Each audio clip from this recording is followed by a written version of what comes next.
Talk about it with Franjez. Had a little break there. Today's special guest is the founder of ACE. He's a published author, a podcast host, and a leader. Today's guest is Dave Reggina. Thank you, my brother. Absolutely. Thank you for coming by. It's a blessing to be here. Thank you. I've been checking you out for a while now, and I'm very impressed by your consistency of just how you put things out. And just like I was talking off air, I think it's great that you're able to pull triggers on this stuff all by yourself, man. That's super impressive. That's something that I don't think I can do. I have a team in everything that I do, from Ace, as you mentioned, with Sean and Alan, who are the main guys over there.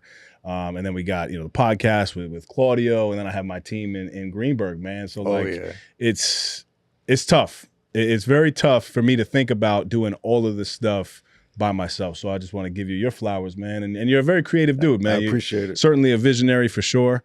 So I'm excited to get into the conversation, man. Thanks for having me. Thank you. I want a team, that core circle, but it's almost not, I'm not gonna say impossible, but it's been very difficult for me to find that team. You know what I mean? But when you're paying, you can find the team. I can hire people, but I'm just doing things on my own, learning as I go. And like you said, I am a creative, so I love creating from scratch. Film something, edit it myself, blah, blah, blah. Distribute it. That's impressive. I don't think, listeners out there understand, unless you're in this game, how long that stuff takes, the hours behind the scenes, man. I can only imagine. So no, man, this dope. This is the fun part, yeah. Yeah, afterwards. This is the easy part. Yeah, exactly. All right, let's start from the beginning. Yep. Where were you born? Where was I born? So I grew up in Mount Vernon, New York. So right down the street. Mount Vernon Hospital? I was actually born at Lawrence, which is in Bronxville. Oh, okay. Right. I don't know if the hospital in Mount Vernon was up to par for my parents to birth me. So they took me down the street to Lawrence Hospital. So I grew up in Mount Vernon until I was about 15 years old. Nice. And the family dynamic was, listen, I come from a very loving family for sure, but it was a little bit different. As I got older and I started to, see other people's families, I was like, okay, things were a little different. I'm super open, about the love that my family gave me, but also the challenges we had growing up. My mom was addicted to drugs and alcohol for the first 28 years of my life, but she's sober now, going on 8 years. She's a hero and a best friend of mine. I shout her out every time I have an opportunity to do so, because she's such an inspiration in my life. And my dad was always working, man, and they got divorced pretty early on. And, there were some times that we always had our essential needs met for sure. But my dad was working 2, 3, 4 jobs. Just a skilled dude, and could really do anything and everything. But he always tells me, he's like, Dave, the difference between you and I is I have chosen my lanes, and I've just gas pedal on those specific lanes. Whereas he felt that he could really never get his bearings, and he would constantly have to switch things because he needed to make money for the family to provide.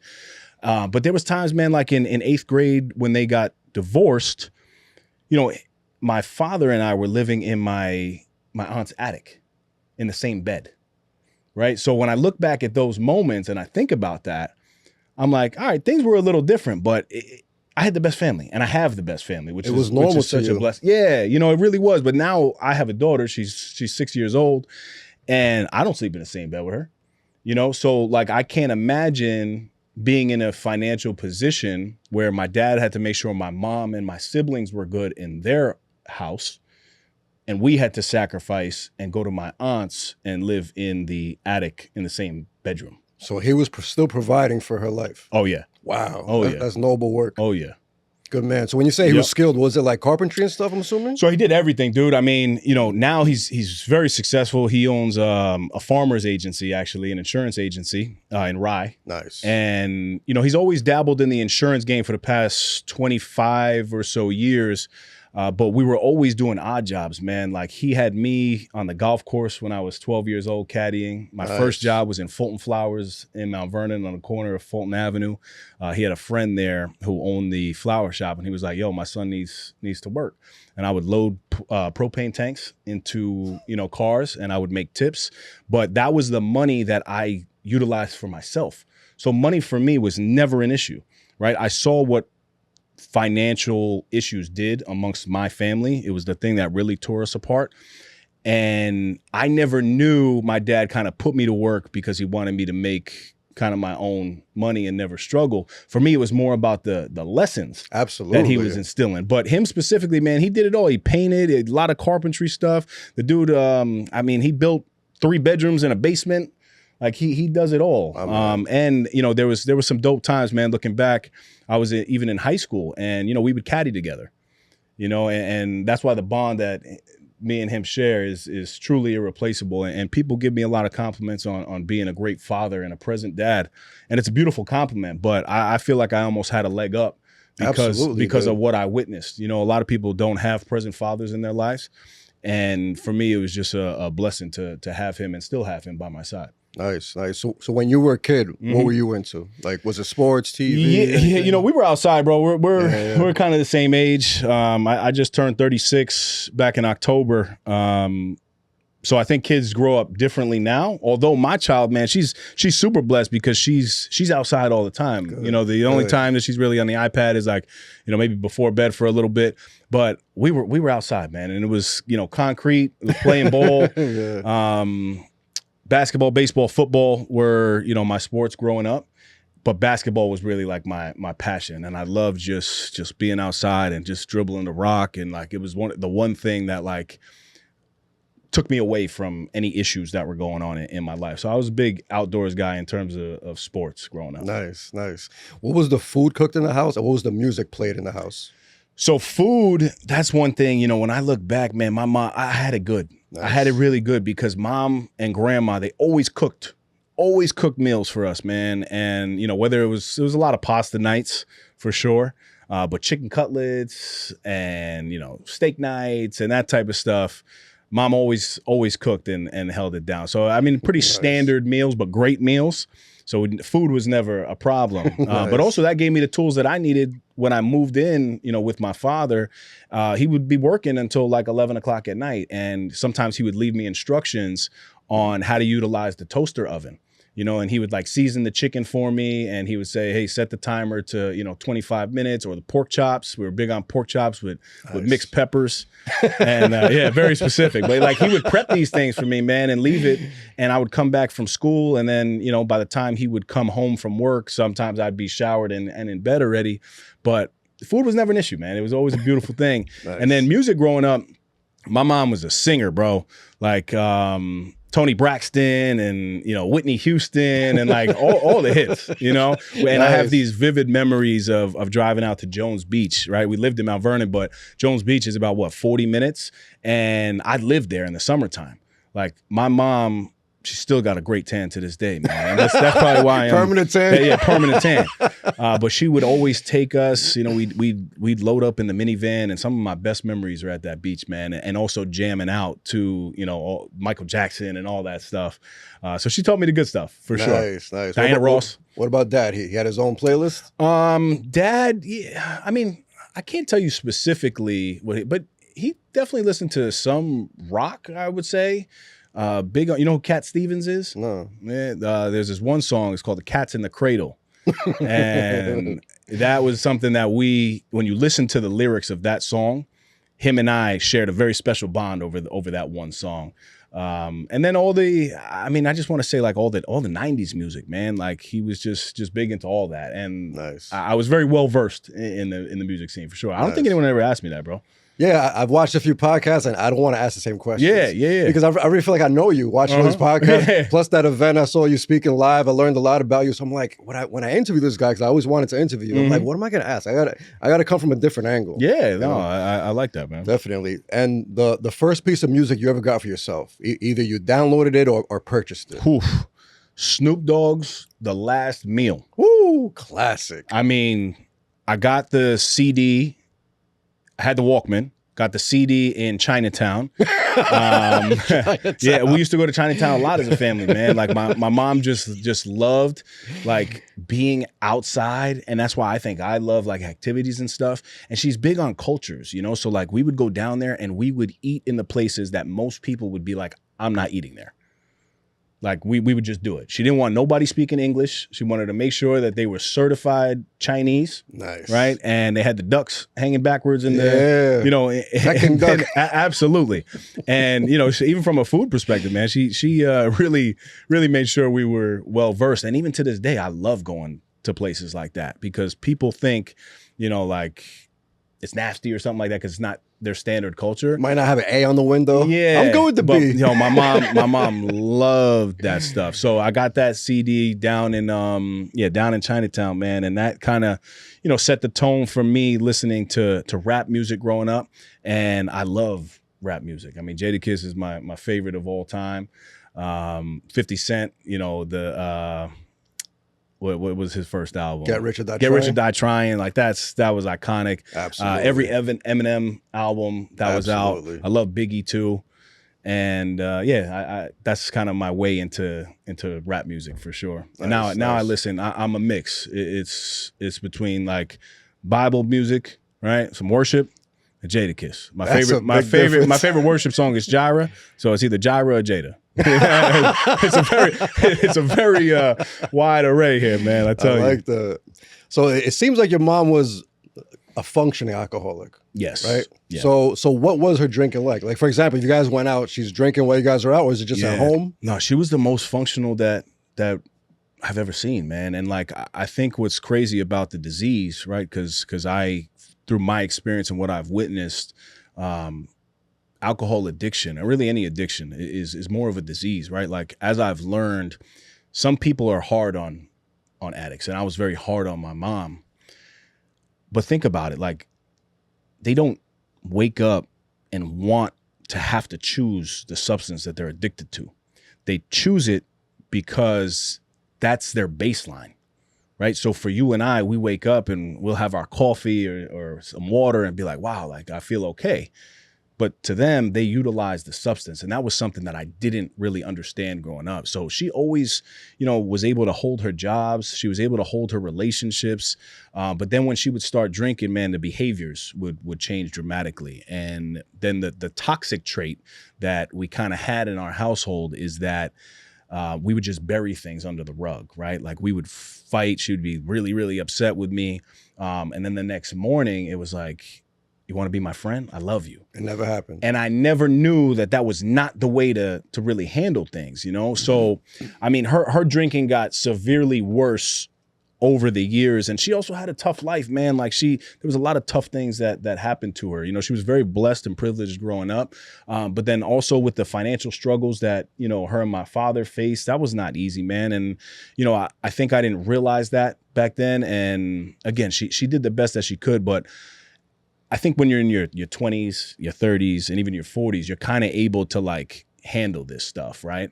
But now, if you understand compound interest, right? Absolutely. Now, when you're in your 50s or, you know, late 40s and you've been drinking for 20, 30 years, like this catches up to you, man. And she got to a place to where it was really rock bottom.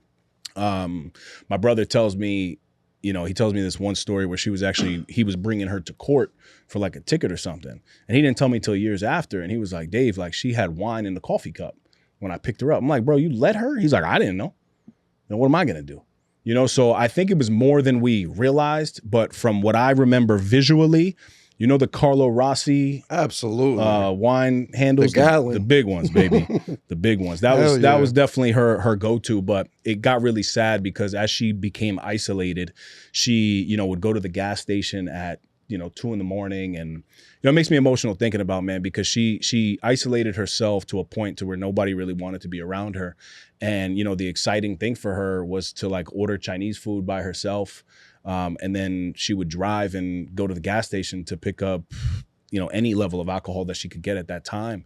And then she, you know, would even find like just regular cheap alcohol and vodka. And that time we really knew that things were bad because she had only really liked wine. But you pair that with the Xanax and other things, you know, in life that were going on. It got to a point of like no return. Absolutely. You know?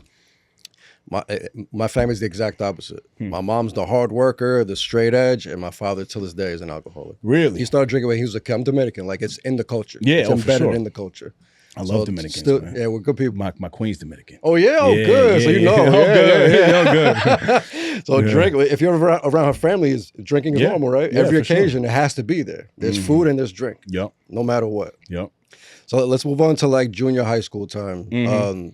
This is when your parents officially break up. Yep. You move out with your father. What's going on with you? Are you into anything else, sports, or anything changed from before 10 to like? Yeah, I mean, listen, man, I worked a lot, you know, and my dad might laugh at it because like, I don't know if you worked a lot, but when I talk to other people, I certainly worked a lot because at that time I was in the flower shop, on the golf course on the weekends, and then catering as well. Damn. Right. So I had 3 jobs, you know, by the time I was a freshman in high school. And I'm not saying every day I was doing all 3 jobs, but like just having 3 job opportunities at that time is crazy.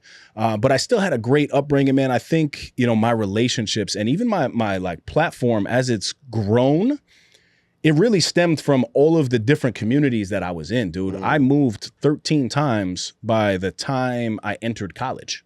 Wow. Right? Like, think about that, how annoying moving is. Yeah. But every year we would be in a place to where, you know, every year or 2 years, I don't want to be dramatic, but, you know, it was very often that we were just jumping from place to place because of the financial situation that we would be in. And then there was even a couple places where my dad, you know, he got really great opportunities to work for a friend who owned a house. And it was like, hey, you and your sons can live here while you fix up the house. So he would fix up the house. I'd be living in this house and then boom, we'd have to move. So that was like in high school. You know, but a really, really great friend group, man, from Mount Vernon to then when I was even in Mamaroneck for a couple years in like 8th grade. I was over there. So I developed relationships over there. Still had the ties to, you know, my Mount Vernon boys who I grew up with. Then we shifted up to Greenwich. I went to Greenwich High School for 2 years. Wow. Then Stanford. Wow. For 2 years. So I was all over the place, bro. And I developed like a lot of good relationships with a lot of great people, man. And got to see a lot of different things, right? Like you go from Mount Vernon to Greenwich. Night and day. I mean, it's night and day, but also like there were a lot of great things in Mount Vernon that I saw and I learned. And then some not so great things that I saw in Greenwich, but then a lot of great things in Greenwich, right? And then Stanford is a mix of both. Had a great opportunity to go to a very prestigious high school, man. It's a funny story. So my high school basketball coach was Scooter Braun's father. Right, Scooter Braun is the manager for Justin Bieber. Yeah. So Irvin Braun was my basketball coach, and I remember being on an AAU team called the Connecticut Flame, and I had the worst game of my life.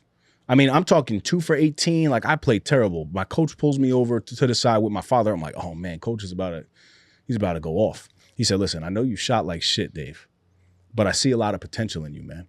And there's a very expensive high school up in Stamford, Connecticut called King. It was King Low Haywood Thomas at the time, KLHT. I think it's now just King. And it was about $45,000 a year. And he said, I think I have an opportunity to get you into that school. Like scholarship? Scholarship. Wow. Yeah.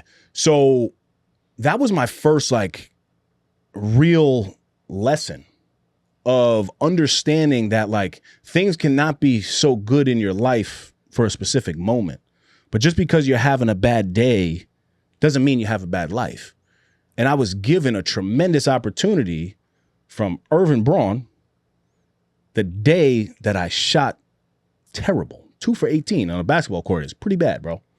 Like that's pretty bad. So that was where life kind of took me at that time. So although this chaotic stuff was happening in the household, that was one of the biggest blessings that ever happened to me. Did you notice that then or now looking back? Yeah, no, definitely not then. Yeah. Definitely not then. Always then. looking back. You know what I mean? Definitely not then. But I'll tell you this, like, Irv, man, he was a tough coach on us for sure. Almost too tough. And I used to fight back with him because, you know, I didn't have the tools necessary. But he was one man that, like, he would drive me to practice in his blue Ferrari. Wow. Yeah, different. And like his money, Irvin Braun's money was self-made. My man. Self-made. An incredible dentist. So people look at Scooter Braun now and they think like, oh, maybe he was the one that, you know, put Irv on. No. Irv is the one that made it for him and his family. I mean, those times were crazy because I remember Scooter, you know, even being around practice. And I remember at the time, dude, his father was talking to me. And he's like, you know, my son, he's into this, like this music stuff, blah, blah, blah. And, you know, he just met this phenom. He just met this 13-year-old phenom, and he's going down to Atlanta to see him. Wow. Fast forward, it's Justin Bieber. Insane. So like I saw a lot of incredible things, you know, early on while I was still dealing with my own life.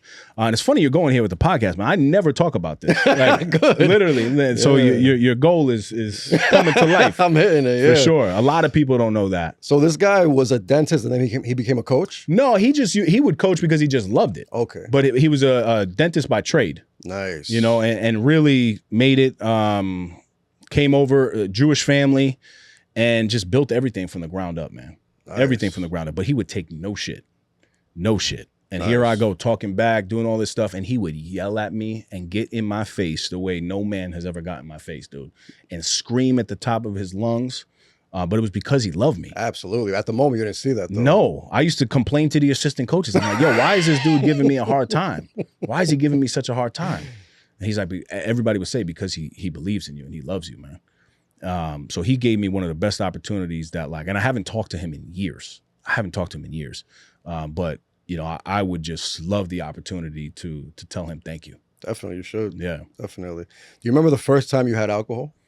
The first time I had alcohol, oof, yeah, it had to be in Mount Vernon, bro. Like, we used to drink, Snapple and Henny. Peach Snapple and Henny. Peach iced tea Snapple and Henny. Yup. And that was probably brown with brown. Yeah, bro, it was crazy. That was probably when I was like 12, because a lot of my friends had older brothers, and we would just love to be around them, dude. Like, the first time I smoked a cigarette, I picked it up off the floor, and it was still lit from somebody who threw it outside the deli. Like, I saw my grandmother smoking, you know, when I grew up. You know how smoking was. It was very, very normal and typical. So I was like, dang, I always want to try one of those. Cough my brains out. Like, it was crazy. Yeah. Crazy. But yeah, I would say probably around like 12 years old. And then I thought I was real cool, and, you know, drinking became like a thing. So what happened after high school graduation? After high school graduation, I went up to, well, we were missing a significant part through high school. I was diagnosed with Crohn's disease. And Crohn's disease is a chronic, so it means forever. You have 28 feet of intestines inside of you. And Crohn's, basically, there's white ulcers that are scattered throughout all the intestines into the esophagus and the throat, and then the colon as well. So what it feels like, the only way to describe it for me at the time was when I would eat food, it would be like sandpaper on an open wound, right? Like, really irritating. So I just wouldn't want to eat, man. And like, I was on a diet of like Pedialyte and Ensure for a couple months when I was trying to figure out what was going on. And in high school, I lost 40 pounds in a span of 4 months. And I used to walk around with toilet paper in my backpack because I never knew when I would need a bathroom. And I was made fun of for it, for sure. But I was always I was a cool kid. You know what I mean? Like, I didn't have a problem with like friends and stuff, but I would utilize, I was pretty toxic looking back, because when they would make fun of me, I would just like spin it and like talk about them. You know what I mean? But like, I do remember my confidence being taken away from me at that time, because I was never really fit. I was like a regular skinny, chubby Italian. Like, you know, I looked fine, but skinny, like, chubby. Yeah, but like, it was never, but like, I'll shoot the lights out on the basketball court. Like, that was my thing. And I was always athletic, but I never really was into working out at all. And then when I was diagnosed, I was like, yo, I hate myself. I really hate myself, because I don't like the bones that are sticking out of my shoulders. I don't like, you know, how skinny my arms are. People would call me Ramen Reg. Like, my arms were like ramen noodles, and it would bother me, bro. But thank God tall tees were a thing at the time. So I used to rock like 2 of them, and I would put like a couple Hanes. Okay. So I always wear a wife beater even to this day. Right.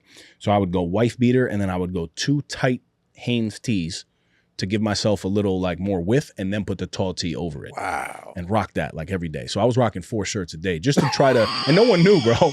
Like, nobody knew this. Like, it was crazy. And it's funny to look back on, but like, when you also think about it, it's kind of sad. Like, 100%. that was my way of like trying to, you know, act like I was good.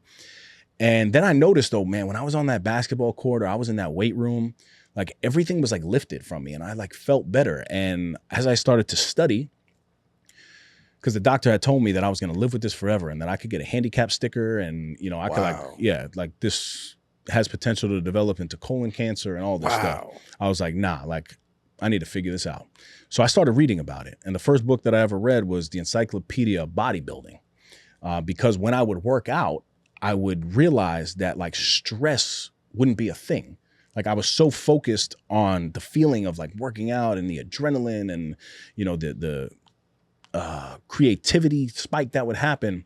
I was like, man. And then when I looked at the research from Crohn's disease, it's developed through like stress and anxiety.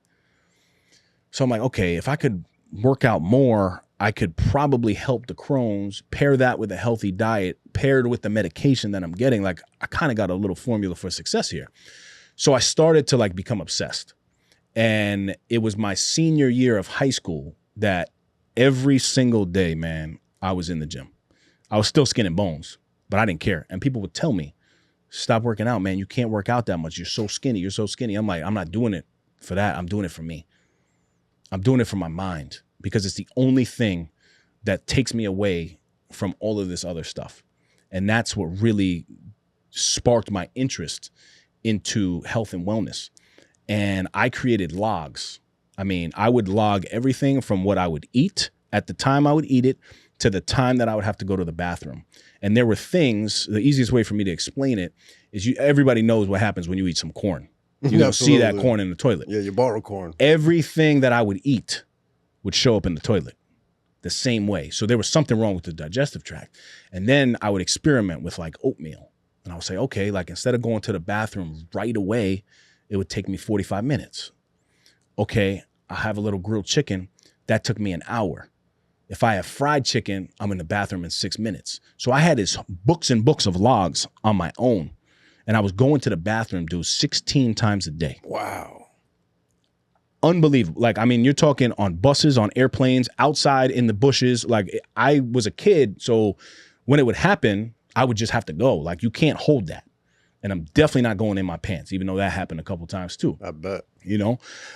So that is where my personal love and why I guess I take my health so serious now.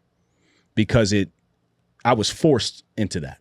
It was either choose you're going to live with this for the rest of your life and you're going to be skinny, or you're going to go work out. And instead of understanding what all the physical benefits were, because I didn't really understand that, I just knew what it was doing for my brain. So when people say movement is medicine, like for me, that really was what was happening in my life at a young age. Absolutely. So I shipped up to Bryant University in Rhode Island, and I hated it, bro. I hated it. I was just so not New York. And I am very New York. And I didn't realize that until I was in like Boston, you know, like, and shout out to Massachusetts, bro, because I have a lot of listeners and stuff over there. Nice. And a lot of good relationships. But I was in Smithfield, Rhode Island, and it was just different, bro. It was not New York. So I came right back home. But I was also still sick at the time. So I came closer to be with my doctor in White Plains. And I ended up finishing at Manhattanville College. Well, Manhattanville University now. Nice. So what was the process of getting better with the Crohn? So do you still have it? So I still have it. Okay. But thank God I'm in full remission. Oh, nice. But every couple of years, I have to go get colonoscopies. Just last year in April, dude, I got a colonoscopy and I'm expecting everything to come back perfectly fine. Because for the past couple of years, my doctor has been like, yo, bro, I don't even know why we're doing this. Like, look at you. I need to use you. Like, you're a miracle when it comes to the Crohn's. And that's how I feel, dude, because I don't really feel it. I still go very regularly when it comes to like the morning time and maybe once, you know, throughout the day. But like I'm on a very regular track now and I monitor what I eat. But I'm also on great medication that I've been on. And he hands me the test results, man. And I could see in his face, he was thrown off, you know, because it was very odd the way that he was about to deliver the message. And my dad was with me and he was like, Dave, it doesn't look good, man. And I was like, what does that mean? And on the form, he had circled high-risk colon cancer. And I'm like, wow, like, what is that? My dad didn't even know how to handle it. He made a joke and he was like, yo, buddy, we got to up your life insurance. Right? Like we just weren't expecting it. I was extremely calm though. It was weird. I was very, very calm. And I'm like, nah, man, that's wrong. And he's like, I need a week to really look at these, because what we found were 6 polyps that were all over the I guess the size of where things can start to become cancerous. So they took the biopsies while I was under the anesthesia, and they did the colonoscopy. And he said, I got to wait a week for these results. I'm like, bro, thank God I'm into leadership, because you tell somebody high risk colon cancer, now they got to wait a week for the results. Like, anxiety. That's not good. So before. The first thing I did, man, I called my girl and I told her about it. And she's a blessing in my life, man. She was like, no, God's got you. Second thing I did was I drove home listening to worship music. And again, this peace and this calm was just on me. Third thing I did was I worked out, because I was like, listen, anytime that a challenging thing happens in my life, I got to go move my body. I moved my body. I didn't even think about this thing. I told a couple of my close friends just to get me prayers, because I do think prayer is important. And when you have prayer leaders in your life and you have family members or a community that you can talk to, I think it's super important. So I told a couple people, and then the doctor called me back literally a week later, and he said, Dave, we're in the clear, man. Like, God bless. All the results came back okay. But to your point, to answer your question, it is always around. And it's chronic. That's why it's called Crohn's, and chronic just means forever. So it's something that I'll live with forever, but it doesn't define who I am by any means. Of course. So you still have to take medication? Yes, I take medication every 8 weeks. I go for an infusion. It's called Remicade, and I sit there for about an hour and a half. It's like an IV? It's an IV, yep. So the same like you would go to a drip bar or any of these spots and get like a vitamin drop. Yeah. That's how they kind of put my medication in. Nice. And it's a smooth process. But I'm very blessed, man, because I sit in a room with cancer patients every 8 weeks. Every 8 weeks. And a lot of them just don't come back. And I'm there every 8 weeks, and I see the same people over and over until they stop showing up.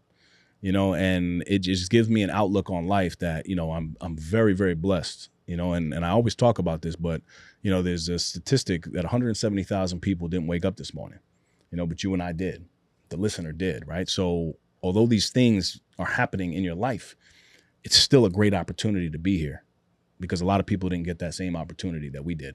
Absolutely. I hear it's something like 1 in 400 trillion odds that we're still alive. Yeah, it's wild, right? It's insane. It's insane. So after college, what happens then? After college, actually we skipped. I want to talk about therapy around age 14, 15, right? Therapy, yeah. So that was my first. Well, it really wasn't therapy. It was just my first experience with therapy. It was awful. Yeah, I hated it, because my mom and I were really bad at that time. And that was when I had to move out of the house. And I think there was the divorce battle was going on, but like nobody was really battling. Like it was just like, my mom, I think she went really hard. My dad didn't even hire an attorney, because he's like, my kids, my son wants to be with me. What do I need an attorney for? She got a really good attorney, and they started just spinning everything on her. So on my dad. So I had to go to court and then go to this therapy session. And I remember my mom telling a story at that time. And it just was not accurate from my understanding, right? Unless I'm delusional. I don't know. I could be. And it was like the complete opposite of what I really thought happened. And instead of the therapist trying to mediate, I remember her looking at me and literally telling me that I had anger issues and that I was the problem. And it was probably best that I moved out of the house. Wow. So I was like, therapy is terrible. It was like court ordered or something? I don't remember the specifics of it, but that would make the most sense. Like, I think it had to be done. Yeah. That I had to go sit in something or like maybe speak on the custody situation. I don't know where I wanted to be. And that was her response to me. And for years, I held on to that, man. And I was so bad in all of my relationships because I just didn't have the tools necessary. And it wasn't until a pivotal time in my life that I'm sure we'll get to, that I had to re-embark on the therapy journey. And just to be clear to any listener out there, now I'm a huge advocate now for therapy. And I think mental health and finding somebody that you can talk to that's non-judgmental, and there's so many good therapists out there. And when you find a the right therapist, they can help change your life. But at that time, it was a really disgusting experience. Definitely. That I'll never forget. Definitely. I tried a couple therapists. There were 2 females. I've tried them both for a few months and just hated everything about it. It was I got nothing from it. Yeah. I think for men, it's beneficial to find another guy who can relate to your experience. Yeah. And not just have the knowledge and the science. Because you can go read a book, bro. You're a smart dude. Absolutely. You can go read a book and get the same knowledge. But it's not until you sit across from another man that you're like, yo, I can kind of identify with you. So I remember the therapist that I ended up finding that I actually stuck with for 7 straight years, and then he retired on me. He had been through a divorce. He had been through some family situations. His father was an alcoholic growing up. So there was a lot of similarities, and I respected his experience. So for men, I think women are great. Yeah. And they're so intelligent. But I don't know if the things that we struggle with in life on a day-to-day basis, as a man, a woman can actually ever tell me how to operate or even give me the perspective that another man would. And I don't mean to be sexist by any means. Again, like I think it makes sense. It's relatability. Yes. And in relationships though, I'll go female all day. I have no problem with that. Right. But like for my own personal therapist, I've really been successful with men, but I've also been to, counseling for relationships as well. And I think women are phenomenal. And I had a woman, be a counselor to me at that time. So I just want to be clear about that. Yeah, definitely. People can, no, it makes sense. Yeah. People can take it and be like, oh, this guy only likes men. I know you got to clear it up. Yeah. All right. So I wanted to ask about religion, pretty much your childhood. What was it? Practice a lot in the house? No, man. Nothing at all? No church at all? Mom was Jewish. Mom is Jewish. Dad, Catholic. Dad went to church by himself every Sunday. I went to Hebrew school. Okay. I was bar mitzvahed. And then I never felt a connection to religion, ever. In the household, although mom and her, my family was Jewish, like my cousins and my aunt, my uncle, I just never felt connected to it. So we really like leaned into the Italian side of things, right? Like, I don't know why. Like it was just like always the food, Dad's family is very, very Italian. Last name Reggina, obviously. And like, I identify with the Italian culture because that's how I was raised. But in terms of Christianity, that was never really a thing. It was Catholicism or Judaism. And then as I got older and started to, experience different things in my life, Christianity really came to the forefront. And there was a pivotal moment in my life that I remember God really moving for the very first time. And do you want to fast forward to this, or what do you mean? Like, do you want me to go here? Because this is well after. This is after college. I don't know if, let's do it. Let's do it. Yeah, definitely. So, this was when mom was attempting to get sober. So this is really just 8 years ago. And, somehow she was in my house, trying to detox. And I had gone to Greenwich Hospital with her. And the first thing I did is I said, Mom, you really want help? And she said, yes. I said, Doctor, she just told me that she wants to commit suicide. Right, Mom? And she said, yes. So they took her in shackles and they kept her in the hospital for about 2 days. But now it's time to get out of the hospital, because I was trying to figure out how can we really begin to detox her. She's been to all the outpatient programs and it didn't work. And all outpatient means is you go for meetings, you do the curriculum and you go back home. She needed an inpatient program where you're actually inside, a facility for a period of time. And the doctor had said, listen, while you're trying to figure this out after the 2 days that they kept her, they said, here are sugar pills and then here are her Xanax, right? You cannot detox anybody off of Xanax just by pulling it cold turkey, especially the amount that she was on, because they could die. So literally every 5 minutes, she would be knocking on my door, David, I need my pills. And finally, I just got fed up, man. And I'm like, wow, this is the darkest thought that I ever had in my life. But I was either going to put a pillow over my mom's face or pour the pills into my hand and just give them to her. so she can be done with this. And it was about 3 a.m, man, and that knock came for the very last time, and that's when I snapped. And I just got up and I pulled her into the guest room of my house, and I sat down and I poured all the pills into my hand, and I told her to take them. And she looked at me and she's like, "You want me to die?" I said, "No, I don't want you to die, but I want you to be at peace." You know, I said, "Unless a higher power can save you, there's nothing that I could do for you." And she took one pill, man. This woman has been addicted to drugs for 28 years of my life. One pill, and her eyes rolled to the back of her head, and she bangs her head on the headboard. And I'm like, holy shit, man. Like, my mom just died? Like, what is that? And again, this weird peace came over me. But I remembered the last thing I said to her was, unless a higher power can save you, there's nothing that I could do for you. So I get really close to her, and I see that she's breathing. And I let her sleep. And I don't know if that was the right thing to do, but she was leaving me alone. So I'm like, all right, that's it. And at about 6:30, 7 a.m., man, she knocks on my door and she looks me dead in the eye and she says, "David, I'm ready to get sober." And her and I both knew that was a very different response. Because although she wanted it in her life, she couldn't do it. And literally, I'm making all these phone calls and everyone's like, "No, it's the holiday season. We're full. I call one other person and she's like, "If you can get to the Sunrise House in New Jersey by 5 p.m. I said, "By 5 p.m., bro, I'll be there in 5 minutes.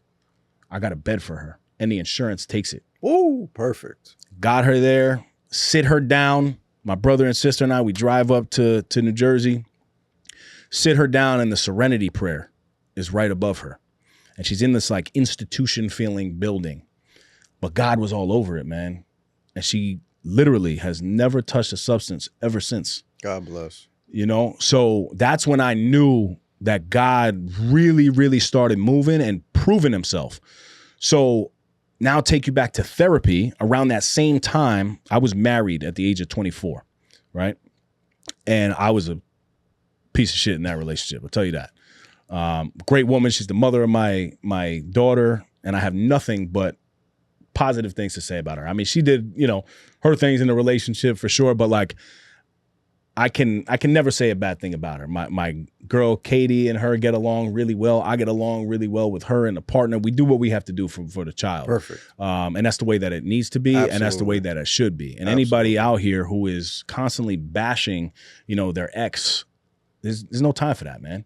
Like, we got to stop doing that. We got to really show up for the kids and show them what proper love is all about. And whatever happened between me and her mother, that's between me and her mother. Absolutely. You know? So at that time, I found myself in an affair. And I had come clean about it, told her everything. And that was when I got into therapy again. And now I started to really fall in love with therapy, because this therapist was very different, bro. Like, he started putting me on game, like telling me things. He's like, "Dave, you have the tools for success." I'm like, "No, I don't, bro. I'm on Dykeman every weekend and I should be home." And he's like, no, man. Like, you love working out. I'm like, "Yeah, I do love working out." So he's like, "All right, if I give you dumbbells and I tell you to do 10 curls with it, you could do that, right?" I'm like, "Yeah, I'll do 11. He's like, "Why?" I'm like, "Because I'm strong, I'm resilient. And when I feel that pain, I could do it." He's like, "All right, in your relationships, you need to apply that same level of discipline in the moment. So instead of you freaking out when you want to start, you know, cursing and going crazy, you need to apply that 11th rep and just be quiet." Bro, this light bulb went off. I'm like, "That's it?" He's like, "You've had the tools your whole life, man. You're an athlete. You just have to find alignment and you have to apply the same level of discipline in your life." Absolutely. So I'm like, wow, man, like this is amazing. He also told me at that time, "What are you listening to, man?" And I'm like, "Rap music, duh." He's like, "There's alignment there, Dave. You just found yourself in an affair because you're drinking, you're popping bottles, spending money that you don't have. You're flying to Miami all the time because you're listening to that. Why don't you listen to something different?" So I was like, "What do I listen to?" He's like, "I don't know. Like, you need Jesus." so literally, I stumble across like Joel Osteen, and I put this dude in my ear, and he's super corny, and I love him to death. His voice is soothing, like, and I started listening to him every day, and that was like a couple months before that situation happened with my mom. And Joel is Christian, So that was my introduction to Christianity. And then when God started moving in my life, I'm like, oh my God. So that's how I kind of came about, into I don't like to say religion, but just Christianity. And I still didn't follow the rules. I still was terrible. Of course, in the beginning stages, yeah, of course. And then when I reconnected after my divorce, I was kind of doing my own thing and dating around, and then I reconnected with Katie, who's my queen now, and we actually went to college together. But there was just so much alignment, man. We went on the first date, and we sat together for like 5-6 hours. We went to Catch in Catch Steak. I think they're closed now, but. She was like, I don't really want to date. I'm like, it's not a date, girl. It's a catch up. At Catch. Yeah. You're good. So we talked for like 6 hours, and we just talked about like just God and like, the things that she's trying to achieve and, leadership. And there was just so much alignment, man. So we got together officially 2.5 years ago. And that's when everything really started taking off, because I found a partner who was willing to go through that walk and was already walking the same way I was already walking in our own life. And then when we connected, man, and we pray every day, one of the first things we ever did in our relationship was I actually wrote down a prayer, and it's something that we pray on consistently. We got baptized together April 27th of 2025, so just last year. And we go to church. We go to Life Church in Mamaroneck with Pastor Wayne, who's an incredible, not only a pastor, but great public speaker, great friend of mine. And he just makes me even more interested, in that walk. I got great friends around me like Eddie Hueso. I don't know if you're familiar. Yeah, Worship and Network. Eddie and I know each other 20 years from college. Oh, really? Nice. Yeah. So, now I started to align, with a lot of men just kind of in that space, Nice. And Sean Degnan, my partner in Ace, he's been on his own faith walk, so it's constantly around me, and it's the most important thing to me, man. That's amazing. Yeah. I would love to tap into the partying years. The partying years? Like, that was my entire life. Really? Like, for like a good maybe 10 plus years, that's all I wanted to do every day. Yeah. And you mentioned Dykeman. It was around maybe 2010, all around Dykeman. These places were the best. Like, little hole in the walls, all that Cognac stuff. Cafe. Yes. That was 207th Street. Havana Tacos. I was running around there. G actually still owns it. He's actually in Worship and Network. Nice. But it was crazy. When he first saw me, man, he's like, dude, I remember you running around. But bro, it was bottles every night. Of course. That was the fun partying, because people didn't really know, unless you were like really in that scene, you didn't really have to spend that much money to be popping. It wasn't that expensive. Nah, bro, then. you had $150 bottles. You're good for the whole night. You know what I'm saying? Easy. Like that's what it was. And you get a couple hookahs, you're chilling. But yeah, so I did that like very consistently. Thursday, Friday, Saturday, football season on Sundays. Sometimes Tuesdays at Kanya, they had some really Tuesdays at Kanya Cafe was the best. Crazy, crazy. That would turn up. That was around the time that song Tuesday by I Love McCall that Drake came out. I was like, because Tuesday was my favorite night because of Kanya Cafe. Yes, we probably crossed paths. I'm sure. And then I would go to just a lot of different like nightclubs, and then I did the party scene in the city. But I was like, wow, this is kind of pricey. Did a lot of Miami trips. Right, like one of my boys is a DJ in Miami, so running with him. Then we had some like really fun nights. My best night ever, though, you'll probably like this. My boy Kevin Pierre-Louis was in the NFL at the time, and he was playing for I think he was on Seattle, and we linked with a couple other high school friends that were down there at the same time. Kev was actually taking advantage of the NFL's program to provide like a master's degree. So he was down at U Miami. Nice. I was just vacationing. He's like, yo, pull up. Let's do something light. Like we'll stay like on the top floor of Story in Miami, which was like the top club at the time. So we'll get like a bottle. Maybe it'll be like $1,000. Shoot. Kev was like, I don't know what happened, but maybe it was all of us linking up. Before we know it, man, they put us on the right next to the DJ booth with 7-foot bouncers. And by the end of the night, it was like a $30,000 bill. No. Every time that I would go to the bathroom, I had a 7-foot bouncer following me. And I loved it because people thought I was in the league. I loved it. So I would be taking a piss. I'm looking back like, you still there, bro? All right, good. All right, good. Like it was the best night of my life, dude. And we just had a ball. So that was like the pinnacle. That was like 2017 too. So not too long ago. Still where the memories are still there. Absolutely. But that was a different type of night, bro. Like it was the biggest. It was the biggest. But his card, I remember his card got declined because he wasn't spending money like that. Had the money in the account, obviously. Yeah, but the bank was like, yo, chill. And the way especially that time of night. And the way that they roll in these clubs is every time you purchase, swing, swing, you get another bottle, swing. But we were going to get one bottle. Then they came out with like the helmet. You know how they show like the helmet, whichever team you're on. So they brought the Seattle thing. Now Kev starts feeling himself. He's like, bring more Ace of Spades, bro. Bring more Ace of Spades. Everybody's holding Ace of Spades. I got the bottles of Henny going. Like it was crazy. His card gets declined. And he comes to me. He's like, yo, while I go figure this out, like, can you just tip them? The tip alone, bro, was tip on 30,000. No. Tip alone on that one bill, bro, was $1,000 of just the one swipe. So I'm going around everybody. Yo, okay, let me get 50. Yo, let me get 50. Yo, let me get 50. Wow. Yeah, it was crazy. That is crazy. One of the most legendary nights of all time. Sounds amazing. It was a movie, bro. It was Camilo was there that night. Like it was we were popping. Very nice. Yeah. What's the worst night you had?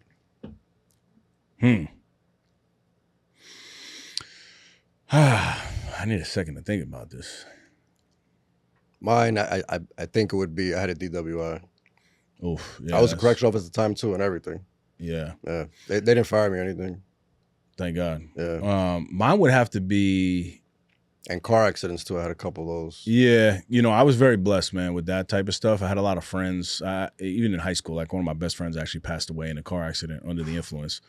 I always was drinking and driving. Always. And I had never thank God, I never gotten in like a bad accident like that. But I think the worst thing that really ever happened to me looking back, and it kind of freaked me out at the time, is I took a drug that I thought was cocaine. And I'm pretty sure it was heroin. And for 3 days, I felt like a zombie, like a real zombie. And it was a very scary time. Because I was still like a professional and like had to do a lot of the things that I was supposed to be doing on a day-to-day basis. And looking back, even the two homies that I took that with, we call it the zombies because we just felt like a zombie for literally 3 days. I remember like trying to close my eyes and then just praying at that time. I didn't know who God was, but I'm like, please, so I'll stop drinking. I'll stop doing everything if this just gets away from me. Clearly, I didn't listen at that time, but that was a really dark time and dark experience because I started hallucinating. I remember that. I tried to work out because I was like, oh, this is maybe the one thing that I could do. I couldn't do that. Wow. Nah, it was bad. 3 days. So I think that was one of the worst nights of my life for sure. That's deep. Yeah. On one of the podcasts I watched that you were on, you were talking about the story with your mother and the pills that last moment before she agreed to go all in, and you mentioned that was kind of God speaking through her to help you. Mm-hmm. And before you said that part, and you were just telling the story, I'm thinking that God spoke to her through him. That's how I got that story. Really? That's how I saw that story. Yeah, because who was worse off? Her, mm-hmm. in that situation. Mm-hmm. So God would help the person that needs it the most, which was her. And I feel like, of course, it's just my opinion, mm-hmm. watching and hearing the story. I feel like it was your love that she gave a fuck most about, and that's where God was working through. She listened to you most because obviously you're the love of her life. A mother, a kid to her mother. It's like there's no bond like that. Yeah, I've never thought about it like that, but my mom thinks about it like that because she says wild things to me. She's like, David, you're my angel. You're my savior. You're my higher power. She's told me that. And I'm like, don't say that, Mom. She's like, you're my higher power. And that's exactly how she feels. But I don't know what it is about that situation that I don't perceive it that way. Like it's imposter syndrome, maybe a little bit. I don't know. It's not imposter syndrome. It's just hard to believe. It was the most challenging thing in my life. The most challenging relationship in my life was with my mom.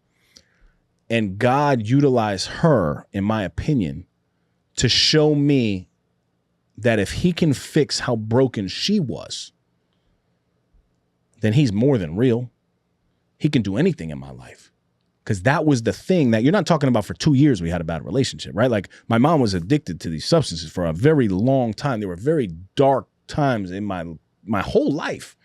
So it wasn't like a one-off thing. And if he can change her, he can do anything. But I can see how other people interpret it like that. But that, for me, man, I don't view it as that, but I receive that for sure. Definitely. So let's work on speeding up to now. Mm-hmm. You have your new girl, good relationship, daughter, mom's okay. And what comes first? Is it the podcast? After before Ace is the podcast? Yes. Okay. So the podcast comes about. You're asking when it came about in my life? Yeah. So I started podcasting, man, because podcasting was the thing that changed my life in 2017. That time that I was talking about, like when I would, after that therapy session where he told me to start listening to different things, before I stumbled on Joel, I stumbled across Ed Milet and Tony Robbins. And I stumbled across Eric Thomas. And I stumbled across Jim Rohn. So it was all listening. Were you reading any books at the time? Yes. So at that time, I was also reading 10 pages a day of any personal, professional development book that I could put my hands on, because I needed to start to make real changes in my life, right?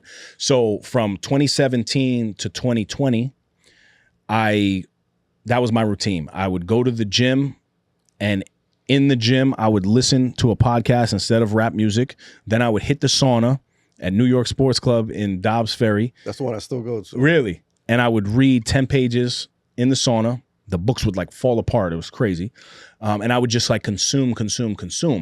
And when I would listen to Tony Robbins, to Ed Milet, I would get these chills through my body. It sounds weird, but like I would get these chills that they were talking to me. And they would talk about little things like making your bed and the importance of, saving your money, and the importance of, finding alignment and explaining what intention is, and all of these leadership principles. And it would just go through my bones, bro.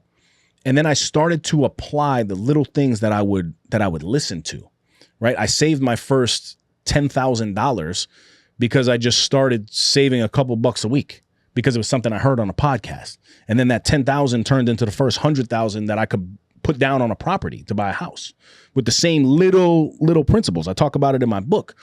So I quietly did that for 3 years, from 2017 to 2020. And then I was like, nah, man, like I gotta figure out how to help people. Right. So I was like, all right, cool. I had one of my best friends in life, Mike Pirelli. He's a real estate agent in Greenwich, Connecticut. And he was really into finance at the time. And I'm into fitness. So we're like, cool, let's do a podcast, Mike. And he's like, all right, I'm down. What are we going to call it? I'm like, Fitness and Finance. And he's like, all right, let's do it. We very quickly realized that we were not the fittest or the richest. So that's probably not the best idea for a podcast at that time. But I would do one thing every morning on Snapchat. One thing. I would wake up, and at about 4:15 to 4:45, I would record myself. I would roll my finger, and I would say, no snooze, baby, come on. And I would wink into the camera. And everybody who was up at that time on Snapchat, they would be like, yo, no snooze, no snooze, no snooze. I thought it was a dumb thing, but I'm just like, yo, no snooze, baby. Yeah. Come on. And Mike was like, that's the name of the podcast. And Mike is like a marketing genius, bro. Like his vision on things, he always told me from day one, he's like, you need a personal brand. You need a personal brand. Like, and I was like off social media at the time because I was doing all the wrong things. So social media was gone for me, but I came back with no snooze. So that's how the podcast came about. He was like, yo, we need to do that. And then we just started talking about the things that were going on in our life. And for the first 140 or 50 episodes, he was the co-host on that show. And now, you know, I run the show, you know, by myself, and I bring in different people to have conversations and stuff like that. But podcasting was really the thing that changed my life. And that started in about 2020. And now we've been, you know, like 6 years in. Why do you think it changed your life? Is because now you're talking about deep conversations and you're actually working No, it changed my things? life because I started implementing the things that I would listen to from podcasts in the personal professional development space, apply it to my life, and my whole life changed. Oh, I see. So I did that from 2017 to 2020. And I'm like, oh, now I can help people because I actually did it, you know, for a significant period of time, right? 3 years of doing the same thing over and over every single day. That brings you a lot more experience than any school can. And Absolutely. that's why, like, anybody out there that wants to, like, even learn a new skill or something, man, I think it's like 10,000 hours, right? Yeah, I hear something like that. 10,000 hours is a very, very long time. But by, you know, hour, you know, 110 of you focusing on the same thing, you start to just begin to conceptualize things, right? And the 10,000 hours is where we all want to, like, aspire to be at. But you just got to get started, man. Absolutely. It becomes second nature. Mm-hmm.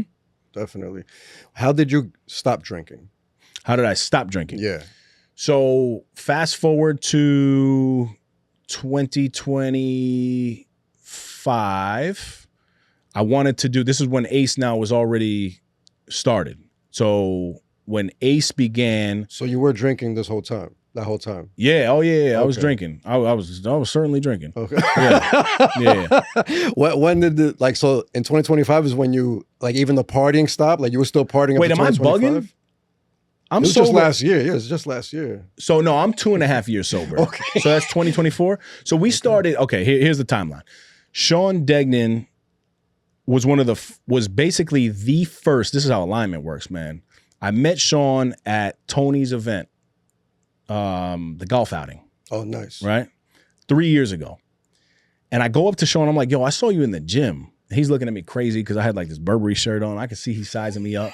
And I'm like, he's a big dude, but like, I'm like, yo, I seen you at the gym, bro. He's like, nah, you didn't. Nah, you didn't. And I'm like, no, I did. He's like, nah, maybe you saw my brother. And I said, what's your name? And he said, Sean Degnan. And I said, Degnan? I said, I went to college with Caitlin Degnan. He's like, yeah, that's my sister. I'm like, bro, I was at your house when I was like 18 years old. I had barbecues with your dad, like your mom, like I know your family.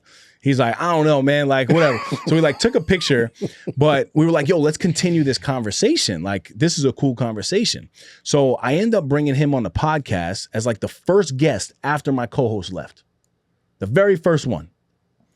And that conversation, man, was an incredible conversation because now you had two men who are already on their own walks of personal professional development, right? And we were just talking about the vulnerable things, man. He told this incredible story about like this anxiety attack that he had and how he worked through it and the tools that he learned along the way. And I was talking about, you know, situation with my mom, the breakup and like all this heavy stuff. And that one conversation went viral in the platforms. Like at the time I was getting like 500 to 1,000 downloads and that one did 10,000. Woo, that's nice. So I was like, that's different, bro. And like he didn't have or still doesn't have the biggest platform, but he's got a lot of influence. Right? So the people in his circle started to listen. People in my circle started to listen. Those people started to share and then boom, it started to spread. And we just knew that we were onto something, man. And the one thing that I can say about Sean, man, he's the best leader that I know. You know, truly. Like the way that he talks is the way that he lives in his own life. You know, and a lot of people, we say things, and this is not me, but I'm just saying in life, we say things and you're not really living it. And that was me for a long time.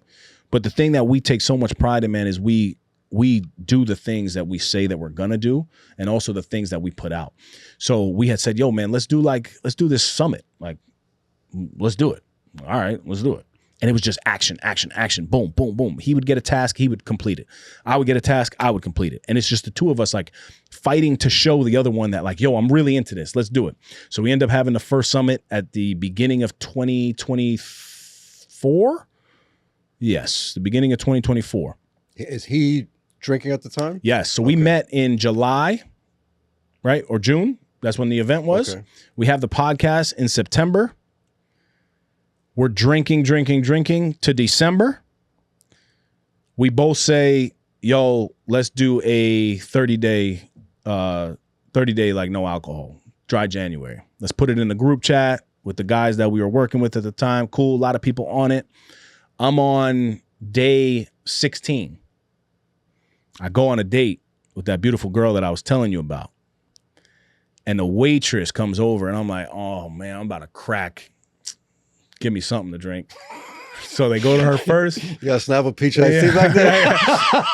I'm like, what would you like to drink? And she's like, I'll take a virgin mojito. I said, thank you, Jesus. Why did you do that? And she's like, oh, I stopped drinking like 6 months ago. I'm like, yo, I just stopped drinking 16 days ago or 26 days ago, whatever it was. And she was like, oh yeah, like, you know, maybe just see how it goes. Like, she didn't put any pressure on me. We got to day 30. And at day 30, I felt no different. I'm like, this is dumb. Like, why would I do this? Like, drinking is fun. And at about day 60, I was like, man, like, I think I'm starting to feel good. I had talked to my mom. She said, you really got to give it like 100 days if you really want to start to feel different and get that clarity. Because now she always talks about this clarity. She's like, David, I just have so much clarity. And she would always say this. I'm like, I know my clarity. And I'm like over here hungover and stuff. So I kind of knew that like I was going to try to go for 100 days. And then I have Sean Degnan to my side, like, bro, I ain't stopping. I'm like, so I ain't stopping. And then my girl don't drink. So I got one of my best friends not drinking. My girl doesn't drink. I'm like, this is kind of easy now. And fast forward to, 2.5+ years, and I haven't touched since. And I don't plan to. I don't put pressure on it like I'm going to not drink for the rest of my life. But I've been to many weddings now. I've been to many parties and situations. You give me either an ice cold water with lemon in it, but the lemon's got to be squeezed so I can actually taste it, or a seltzer with lemon. I'm on fire, bro. I'm on amazing. fire for life. I like it. and I love it. Like it gives me the same benefit. Now I get high on people. I used to get high on cocaine. And now I really get high on being around people. It's a real thing. I swear. It's a real thing. And I just started learning this through meditation and going through my self-development journey, where how Jesus said, it's like everything's on the inside. It's all within. You could reach such high ecstasy just like with deep meditation and like purposeful thinking. That's it. And working through your shit. Gratitude, bro. Yeah, 100%. Gratitude. 100%. And it's a beautiful life, man. It really is. And now, even the space that we're in in the wellness space, man, like there is such a shift happening. COVID, everyone wanted to drink because there was nothing else to do, right? You were stuck in home in isolation. And the opposite of isolation is community. And everybody needs a community. It doesn't have to be my community, it doesn't have to be your community, but I really encourage anybody to go out there and find a community of like-minded individuals that are doing the things that you like to do. We're a tribal species. Absolutely. And I believe that there's a boom happening right now. I mean, you see it, bro, with festivals and events and, hubs, fitness hubs and like wellness spaces. Like these things are coming back around the same way that they were out in the 80s. Absolutely. It's another boom. And you see how alcohol is not that popular in this generation. It's not, bro. It's really not. These kids are smart. They have more tools than we had growing up. They have all the information at their fingertips. They can find anything out. I got a friend that he has little kids, and he's always like lying to them about, you got to go to bed early because of it, and they pull up ChatGPT to see, no, well, it says we only need 8 hours of sleep. Like, now they're fact checking. Yeah. It's insane. That is crazy. But a lot of kids, I think it's a gift and a curse because a lot of kids utilize it for the wrong reasons, man. Absolutely. And they don't know.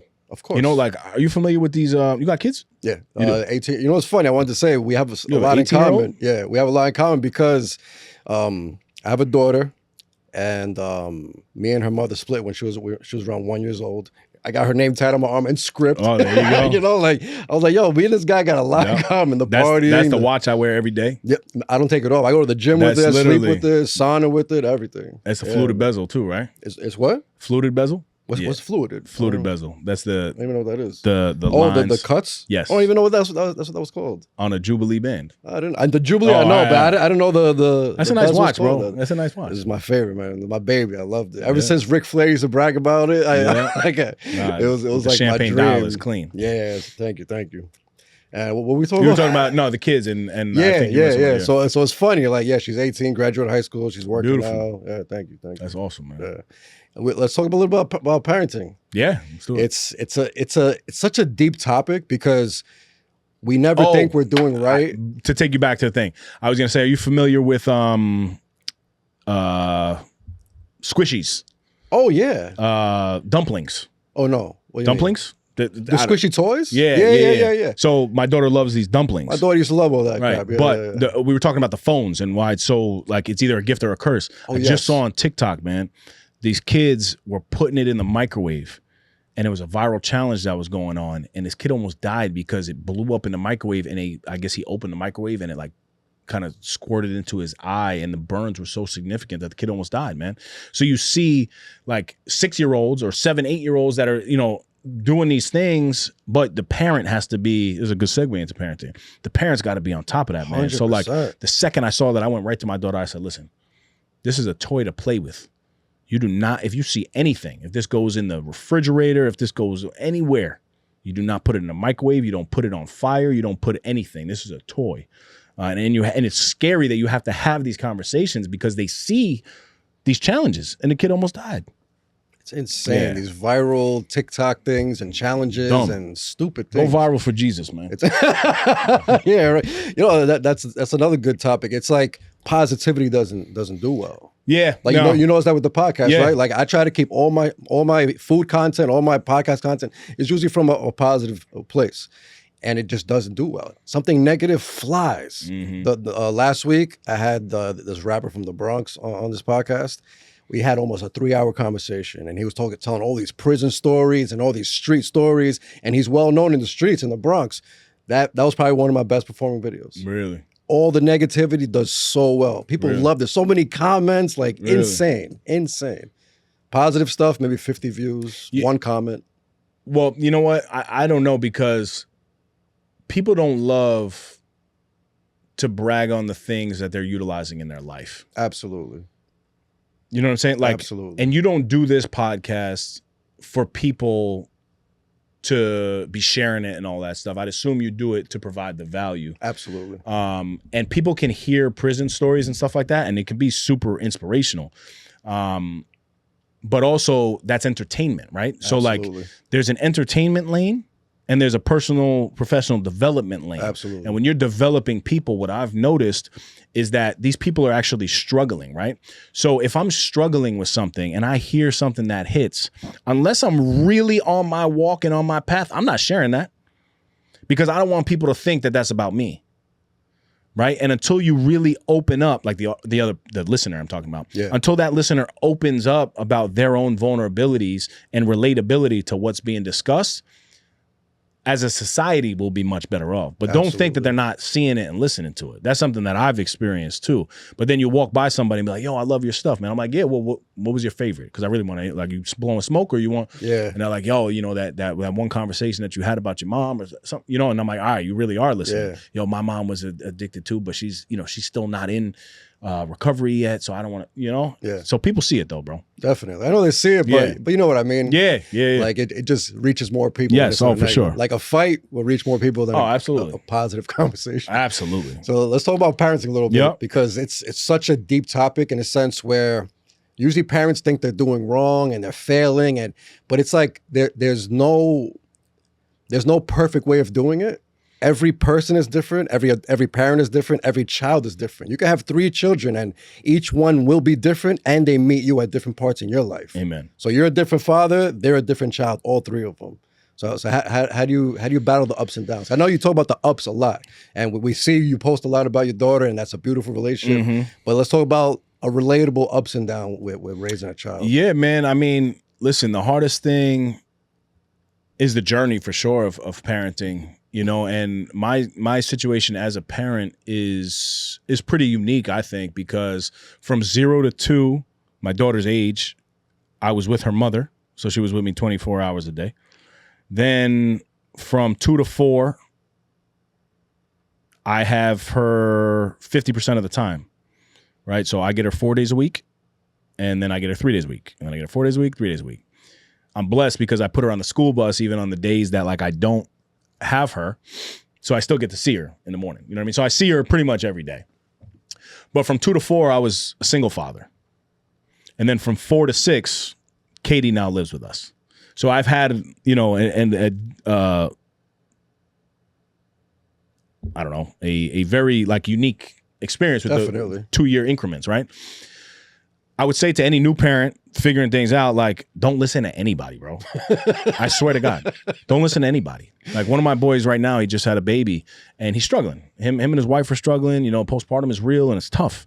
And I said, he's asking me for advice. I said, literally, bro. They're struggling, the couple. They're both couple. All over the place. Because the parenting is simple. That's how I see it. But the relationship is always the hardest part. Well, yeah. And I don't know, you know, to their extent, I don't think parenting is simple where they're at with their newborn because he's just always crying, right? So it's maybe the task is simple to like calm him down, but the time of day and when it's in the middle of the night, like I don't think that's that simple in that regard, right? So they're struggling, and I'm like, dude, like everybody's got an opinion, bro. Everybody's got an opinion. Absolutely. Don't listen to it. You got to do what works for you and your queen and your child, bro. And you know, I swore up and down that my child was never going to sleep in my bed. You're never going to sleep in my bed. From 0 to 4, my daughter slept in my bed every day. Every day, bro, because things changed. And although I wanted to be disciplined, her mother at the time, she did not. And my daughter, she was like 4 months. She found her way to stand up on the crib, start crying, so we would leave her, and then she would start banging her head. So I brought it to the doctor. I'm like, leave her, bro. I'm going to be stubborn just like her because she's me. She's very me. I'm like, nah, we're going to battle. The doctor was like, dude, I don't know if you want your child banging their head at 4 to 6 months. Absolutely. Like, that's not a good scenario. And I'm like, yeah, but she's manipulating me. He's like, dude, but she's banging her head against the crib. And then, you know, her mother was like, yeah, I'm not doing that. So things change, man. 100%, you have things change. And that's what I mean with parenting. It's never going to be perfect. You can never plan for it, but you just got to do your best. And when I say it's easy, it's survival at the end of the day. All we have to do is make sure they don't die. Right. That's the most important thing. Everything else is a luxury. Besides that, is just making sure they're okay. Physically, mentally okay. That's hilarious. You know? I've never heard that before. I was tough on my daughter. Yeah, my mindset's so weird. I was really tough on my daughter. And I kind of still am. Kind of like I didn't want her to be spoiled. I grew up poor as hell, and I love the way I came up because I appreciate everything. And I feel like spoiled kids are the worst, bro. Yeah, so it's the worst. I never wanted her to be spoiled, so I said no to her a lot. Good. Even when I wanted to say yes. Even when the answer is yes. Yeah. I just wanted her to feel everything's not a yes. Everything's not going to go your way. We have to understand, okay, it's no because of this. Yes. It's no. That's the type of... Yeah. I try to do both. You know, I try to spoil her with everything, but she has to earn that. Oh, perfect. She has to earn that. And she does like so many different chores in the household. Nice. One thing I will say that I think is the best advice that I've lived is I think as parents, we wait till like our kid goes to sleep to clean the house. We wait for the kid to be away to do chores. I did everything with my daughter because it was just me and her in the house. So I'm like, you know, I know it's going to take me 5 years and this plate is still going to be dirty, but like, you got to clean this with me. Because it was just me and her, you know, at a very significant time. But I also, man, the first couple nights of her being with just me, she was missing her mom at that time. And I remember, man, like I was still drinking at that time. So I would be drinking. And then I remember having some dark thoughts. And I remember yelling at her to the point that she started to throw up. Yep, she threw up. That was when she was about 2 years old. And at that time, I took that AirPod and I put worship music in my ear. And I asked God to give me the guidance, the wisdom, and the protection to get through this moment. This one moment. And I played that song, Jireh, and it got me through it. And we were able to go to sleep together. And from that moment, I realized that, like, I just need to include her in all of these things. So we did laundry together. We would wash dishes together. We make the bed because it's healthy habits. Her name is Callie. And from day one, it's been kind, amazing, loving, independent. And you're a leader, not a follower, because you're a Reggina, and Regginas are leaders. Thank you for my family. Thank you for my friends. Please keep us safe, and please keep us healthy. Amen. And I pray with her, and it's something that we do. And she's 6, so she's like, kind, amazing, loving, independent. Thank you for my family. Thank you for so she just does it to do it, but it's instilled in her. 100%. You know what I mean? It's definitely instilled. That's the important thing, and that's some of the advice I give fathers that ask me for advice. I've been doing it for 18 years now. I say just keep dropping those gems. they might sit in their subconscious mind for years. It might be 10 years until she picks that gem up or realizes the gem. Because we've all been through it. Your parents say, don't do that, don't do this, blah, blah, blah. And then when it happens, she's like, they were right. Yep. Damn. So keep dropping the gems. It's going to stick. It might be in one ear and out the other right now, but it stays in the subconscious mind and it will arise when it needs to. You know, I'll give you one that I'm not proud of, and it's very recent. And to your point, yes, I agree with everything you're saying, but also you have to be so mindful of the negativity you're bringing around your child because 100%. of no matter how much positivity, and I pour a lot of positivity into my child. Mike Press, my creative director, who shoots all the content, we were doing this brand shoot, and he sent me the recap video, and I look at the video, and I'm looking at the angle of my body, and I'm like, I look terrible, right? And I still struggle with body dysmorphia to this day. Like I know people see 240 pounds and a really good beard. That's something I can never take away from myself. But I still see that skinny kid, that skinny, chubby kid, ramen noodle arms. I see that. You looked skinny to yourself in that photo? I at that photo, no, I felt like I was fat. Okay. At that photo. But when I look in the mirror, I still see that skinny kid that struggled. It's something that I haven't been able to work through. It's definitely normal. So I go to Katie and I'm like, oh my God, like look how fat I look. My stomach is sticking out. Like look at my arms. And she looks at it and she just goes like this. And my daughter was sitting right there, bro. She's sitting right there. And she was on her iPad. So I'm like, oh, like nothing happens. The very next day, I get a text from her mother. Hey, this just broke my heart. I just want to let you know. Callie, for some reason, she looked in the mirror and she said that mommy, I look fat. She said, do you have any idea where it came from? I said, absolutely, I do. I said, yesterday I was shooting this video and I showed Katie this video. I didn't like the way that I looked and I said it out loud. And I said exactly that I look fat and disgusting and I'm really not happy with it. And Callie was sitting right there. I'm so sorry.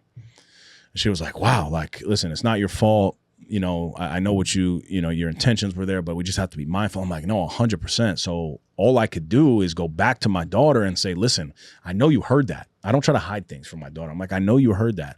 And yeah, daddy does want to, do more in life. And that's why working out is so important and eating healthy is so important. But I'm beautiful. I am beautiful. God made you beautiful. You are beautiful. It doesn't matter if you look a little bit different from somebody else. She has a birthmark on her eye that everybody asks her about. It's pretty large and it's right on her eye. And now kids are asking her, oh, is that makeup? Is that makeup? And she's like, no, it's a birthmark. But my point in saying that whole story is that I'm so intentional about pouring into my child. And the one moment that I slip, that's the moment that she latched onto. Sucked. She also latches on to everything else, though. Oh, 100%. But that stood out because it was negative. Yeah, bro, it sucked. Yeah, 100%. It's terrible, man. I feel the same exact way. With my daughter, especially when she got to a certain, I can't remember exactly what age, but when I realized she was understanding and everything, that's when, even in the car, I only play, this is going to sound crazy, I only play self-development books in the car. Really? No music ever in the car no more. Really? I used to, when she was a baby, I'm blasting music. I was like, she needs to get used to this because this is my life. I'm blasting everything horrible because rap was my life too. And that actually shifted my mindset. I think about it the same exact way, where we're listening to this shit all day. That becomes who we are, how we think, and that it creates the perspective of how we see life. The women, the partying, the just excess, trying to live at the highest, trying to be rich, trying to have these cars and blah blah blah. And I just realized this is like when I started doing self-development. I just realized everything we're ingesting becomes us. I started sleeping to affirmations. For like a year straight. When I first started self-development, I went all in. Because I was all in on drinking and partying. Once I started cutting back on that, I started going all in on the self-development. You don't drink now? I drink, but like yesterday, I had a couple of cocktails at dinner. So it's like controlled. Yeah. A few years ago, I would never be able to stop at 2. I would start at dinner with 2 drinks till 4 a.m. till everything closes. Then I'll go home. Oh yeah, that's how I was. And then when one spot closes, going to the next one. Yeah, I'd rather not drink if I wasn't going to continue. If a friend said, "Yeah, we're going out for drinks," I said, "What are we doing after?" "Oh, nothing." "No, I'm good." Yeah, I never, can't stop. I was the same way, man. I didn't want to stop. I never found any benefit to having one drink or two drinks. Yeah, exactly. I couldn't do it. It was a I tease. couldn't do it. Yeah, but my sister, I look up to her, man. She's like, oh, I could just have one glass of wine with dinner. I'm like, wow, must be nice. I'm like that now, thankfully. No, it's good. Yeah, well, my tolerance is a lot lower too. Yeah, I don't even know what would happen to me. I used to pride myself, man, on like drinking so much, but I would also always hydrate and drink a lot of water during your drinking. Yep. I never did that. Yep. Like me and my friends were like, we're all psychos, so we would make fun of somebody if they drank water. So like we would cut people out the crew if you drank water. Like we would just liquor all night. I was cut at the crew then because I would be banging water, bro. But yeah, people would, I would literally pride myself. Me and my boys, we would one other boy, we'd drink a bottle by ourselves all the time. It was bad and just straight. Terrible. That's sick. Terrible. That's sick. All right, so let's move on to the book. The book comes, I'm assuming, after the podcast starts. Your podcast starts. The book just came out, man. How long ago? Yeah, the book came out in October of 2025. Oh, nice. Yeah, but even Fresh. so God moves in incredible ways, man. And everything that I do is really, really rooted in faith. And, even in the book at the beginning, I was going to put God as the lesson, but I can't because he is the book. So there ain't no faith lesson in there. He is the book. They it's say the first thing that I talk about in there. They say the Bible. Well, I say, not a lot of people say that, especially religious people that believe in it. I consider it like a very dense self-development book. It's the best personal professional development book that you could ever read in your life. So all these self-development books that exist are just small branches from that 100%. big book. So that's how you feel about this? 100%. But the way that came about was God. I was on a 5-day water fast, and I wanted to get closer to God. 5 days. That's 5 nice. days, bro. I've only done 2 days so far. Yeah, I've never done a fast like prior to that. I did like a couple 24 hours, but I was originally going to do 3 days. And my girl, she's very well versed in fasting, man. She's done like 7 days, and I'm like, this is crazy. And she spoke to like, so many benefits, but then I started like researching, and there's this thing called autophagy. Oh, hell yeah. Where you have basically cell rejuvenation, right? And everybody has cancer cells, all of us. Absolutely. And even if you feed it an apple or if you feed it an M&M, that cancer cell still grows because it's a cancer cell. The only way to kill that cancer cell is to starve it. And that happens after a process of about 36 hours where your body starts to go into autophagy to where it's starved and those cells die and rejuvenate into hopefully non-cancerous cells. So that piece I loved because especially with the Crohn's, I'm like, that's fire.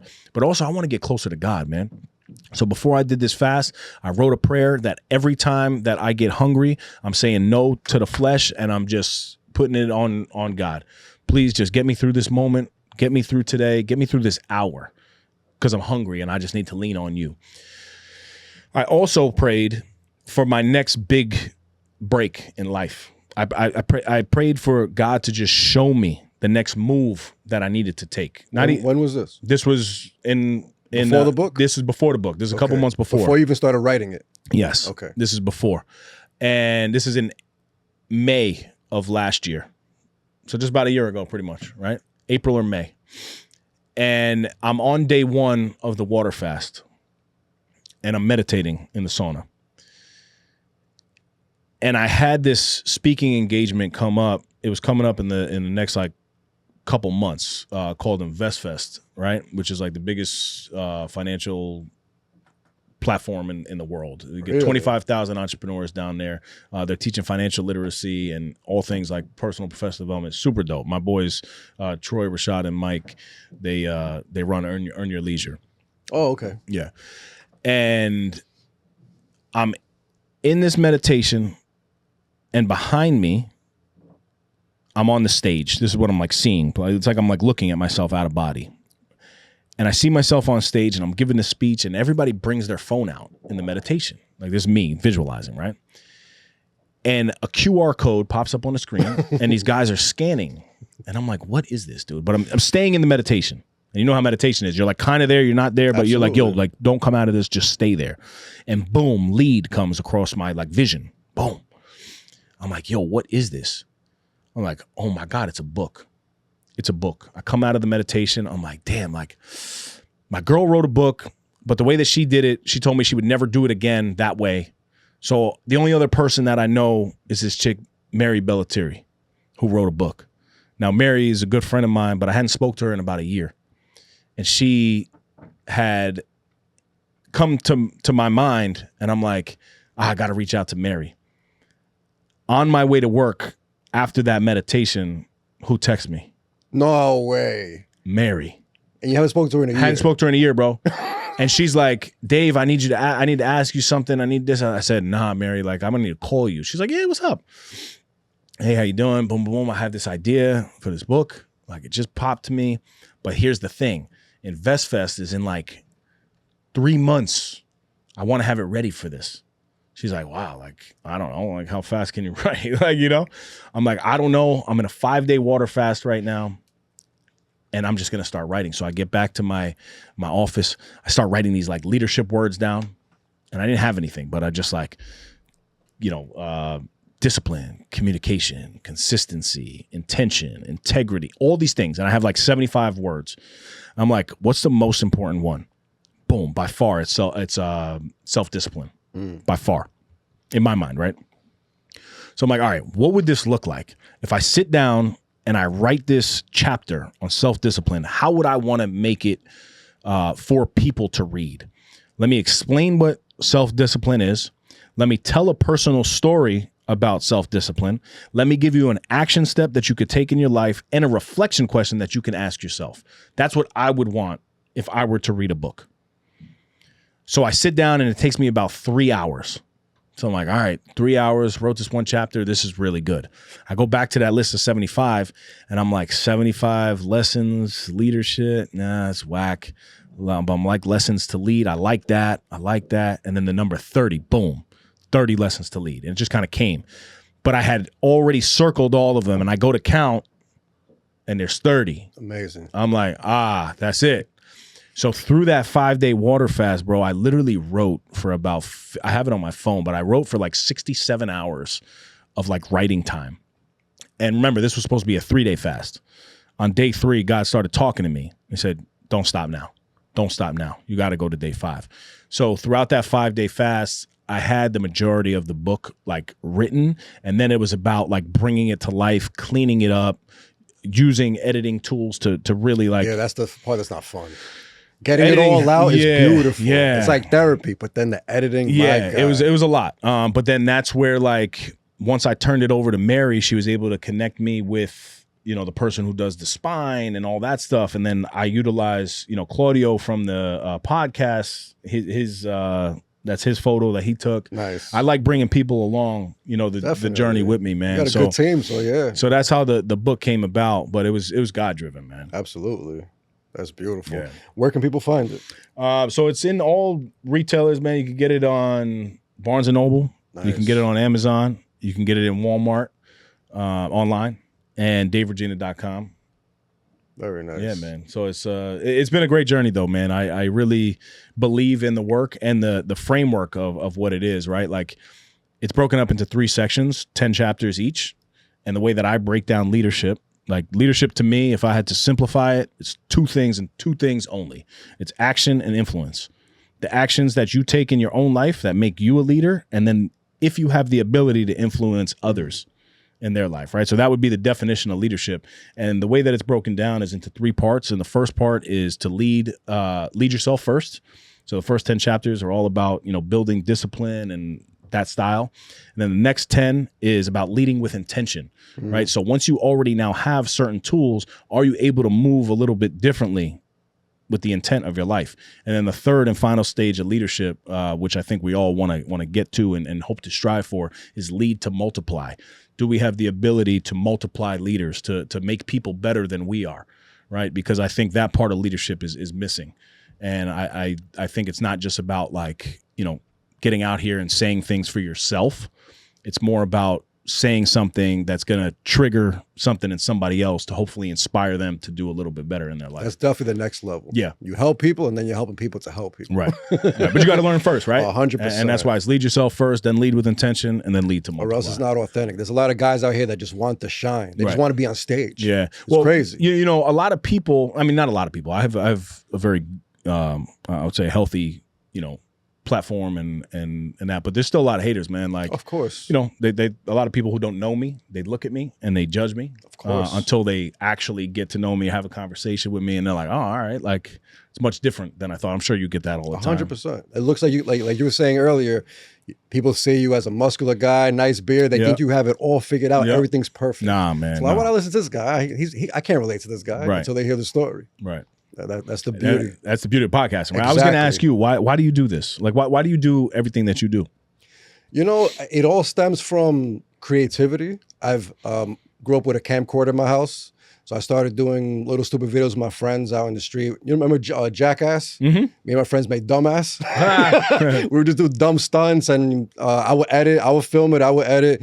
So the camcorder in the house really was the foundation. And it's funny, my mom is like the core of the food and the podcasting, because the podcasting is just stemmed from filming, editing, loving conversation, blah, blah, blah, all that stuff. And the food, I was always in the kitchen with mom, just watching her, learning, seasoning this, defrosting that, you know, cooking times and blah, blah, blah, like all the preparation. Now I love food. I cook, I do the food reviews and all that stuff. So it's like, it all stemmed from the house.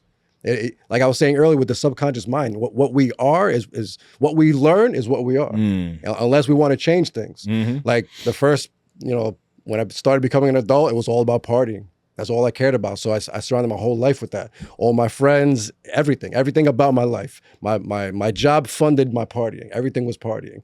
And then when I started doing self-development, I'm like, what am I going to devote my time and life to?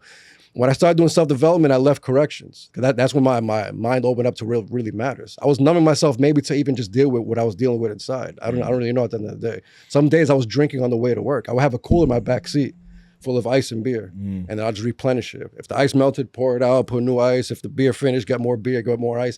Like I just set my life up to live this numbed way.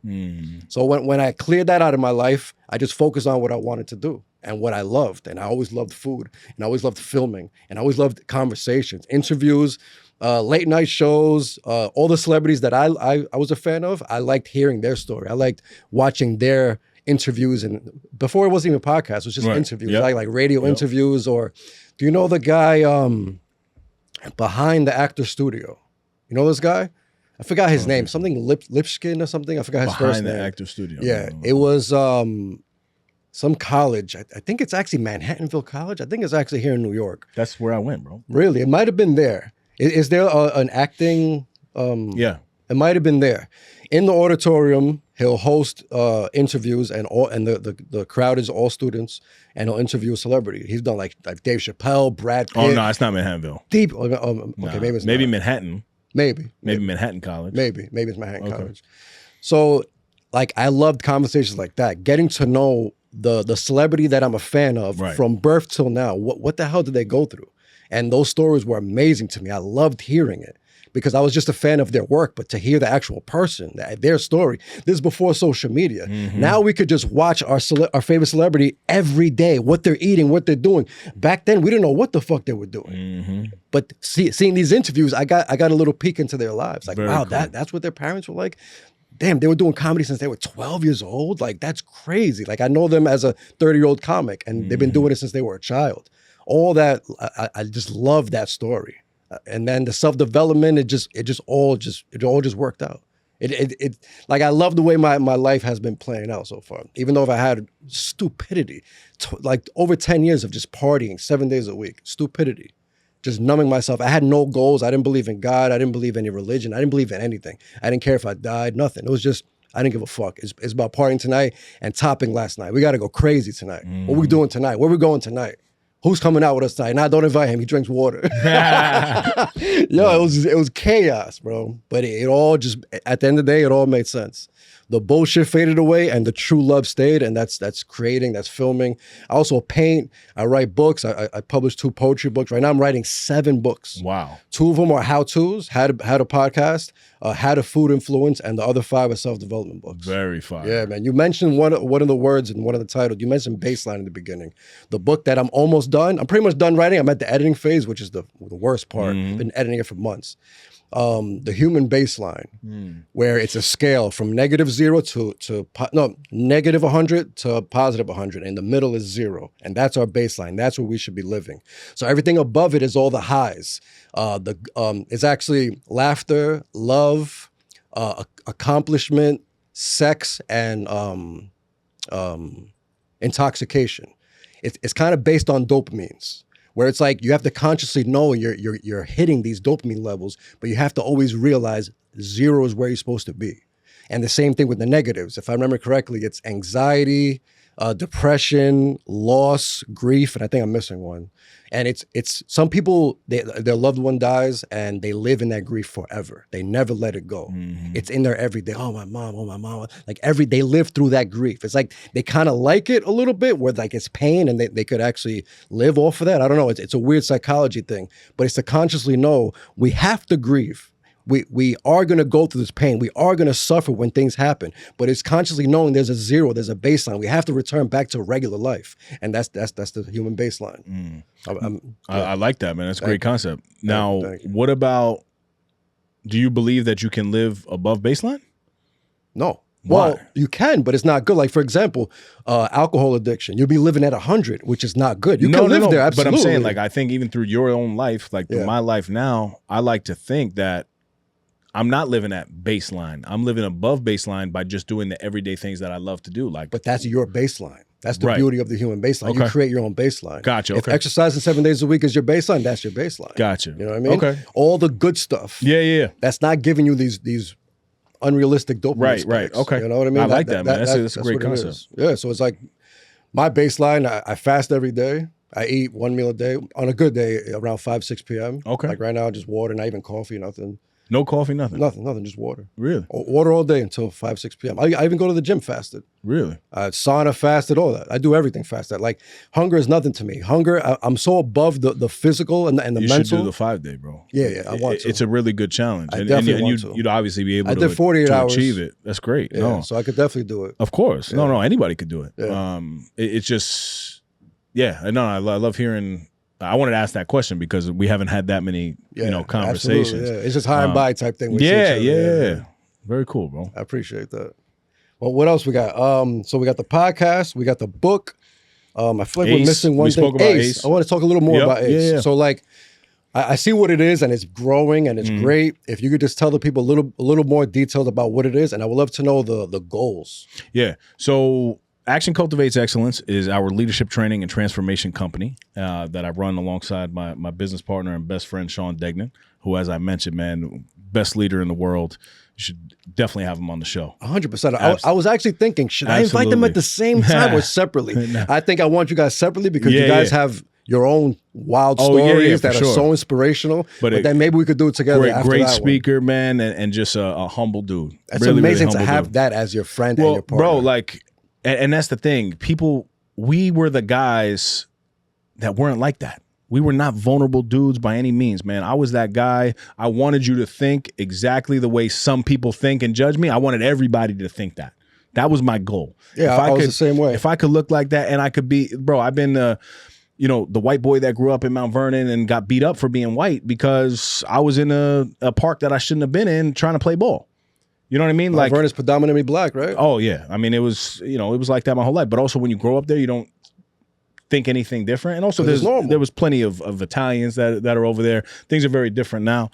But even on Dykeman, bro, like I would wear the biggest chains that I could possibly find, put the most expensive thing on my neck, on my wrist, and I'm walking into the most dangerous spot.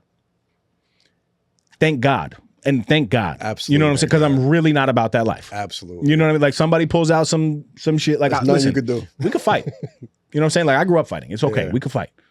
But if a real gangster pull something out on me, what am I doing at the end of the day? Nothing. What am I doing? You know what I'm saying? So like that was some dumb time. And my dad always used to say, he's like, buddy, I just pray you don't get shot. I'm like, damn, that's a bold prayer. He's like, yeah, man, the spots that you're running around are just crazy. So Sean and I were just not these guys, man. And then like we had our own journey to becoming those guys. And I already explained, how we kind of met. So it's a leadership training and transformation company, and we just have a safe space for men to come and just talk about those vulnerable things in those dinners. But also we've built now a dope community where we have these large scale events. We partnered with Westchester County, which you came to the first ever health and wellness expo in Westchester County. It was big, man. It was dope, man. It was you never think that you have an opportunity to make history. You never think that. We both grew up in Westchester, and for Westchester County to never have a wellness expo of that scale in the Westchester County Center is crazy to me. Absolutely. It's crazy, right? Like that's insane. So it's not like we came up with something that's never, been done before. It just hasn't been done here. Yeah. And we were like, why? So we've been doing that for the past 3 years, and we've ran about 60 or so events, impacted the lives of thousands of people that have been like our test runs to really see hey, look, our transformation's happening. Okay, we see what goes on the one-day events. They're more motivational and inspiring, but the dinners are something that these guys like to string together, and they take pride in coming to dinner after dinner after dinner because you unpack a little bit more. And we've really created just a space for men to be vulnerable, but also for a community to come together. We do a lot of different workouts and events like that. So over the past year, it's morphed into us going into different organizations, right? Whether that's small government agencies, whether that's police departments, whether that's Fortune 500 companies, whether that's mom and pop shops, to give leadership training and transformation talks and experiences. We went into Westchester County and we were cold plunging with them, with their employees. It's pretty cool, man. What's going on? This stuff was not going on, and nobody at the top of that food chain ever would have been like, oh yeah, we're going to bring in some personal and professional development guys to, help the people of Westchester County who are government employees. That would have never happened. Never happened. But we're doing that now. That's amazing. And it's morphing into where we're going to have a headquarters as well. And it's not going to be just for men. It's going to be for everybody. And that's going to be basically like a one-stop shop, for everybody to come out, all things action cultivates excellence. So, nice. You have a location already, say? We're looking at a couple. Okay. Nothing is set in stone. Okay. We have our summit coming up, which is going to be in November, which is that's like the premier experience specifically for men. We're in the Berkshires this upcoming November 13th to 15th. And it's a 3-day, fully immersive, transformational experience where we're focusing on all things wellness. You're talking, spiritual wellness, physical wellness, financial wellness. And also we do what's called VBDs, which are vulnerability breakthrough developments, which that's where the real magic happens. It's kind of like a therapy session for men, but nobody's better than the other one, right? We have licensed health counselors in there, but they're part of the ACE crew. So we're really excited for that. Yeah, man, I think that's pretty much. It's amazing. You've ever done psychedelics? Psychedelics is it a drug? Mushrooms? Nah. No. It's if you're. I know you're more on the clean side because I don't consider it a drug. It's it grows from the ground. I don't know. Mushrooms. Yeah, I've heard of them. I've never taken them. I don't think. It's right. I don't know. It's like mental medicine God gave us. Literally grows in the ground, you eat it, and you have the most spiritual experience you'll ever have. You take them? Yeah. All the time? Well, not all the time. Maybe once a year I do a dose, 3.5 milligrams, and it's once a year? Yeah. It's 6-hour experience. You don't need more. Once a year. It lines you up. It's something you wouldn't want to do often. It's work. It's deep work. You cry. You're going through your emotions. You're going through spirituality. You go through the different dimensions and all that stuff. It's deep stuff. Oh wow! You don't go to work? You don't know anything about this? You don't go to work on that, or you? Oh hell no! I'm in the fetal position with my eyes closed for 6 hours straight in my house. Lights off. Everything. All my devices are silenced. It's all deep work. Really? The deepest work you'll ever get to.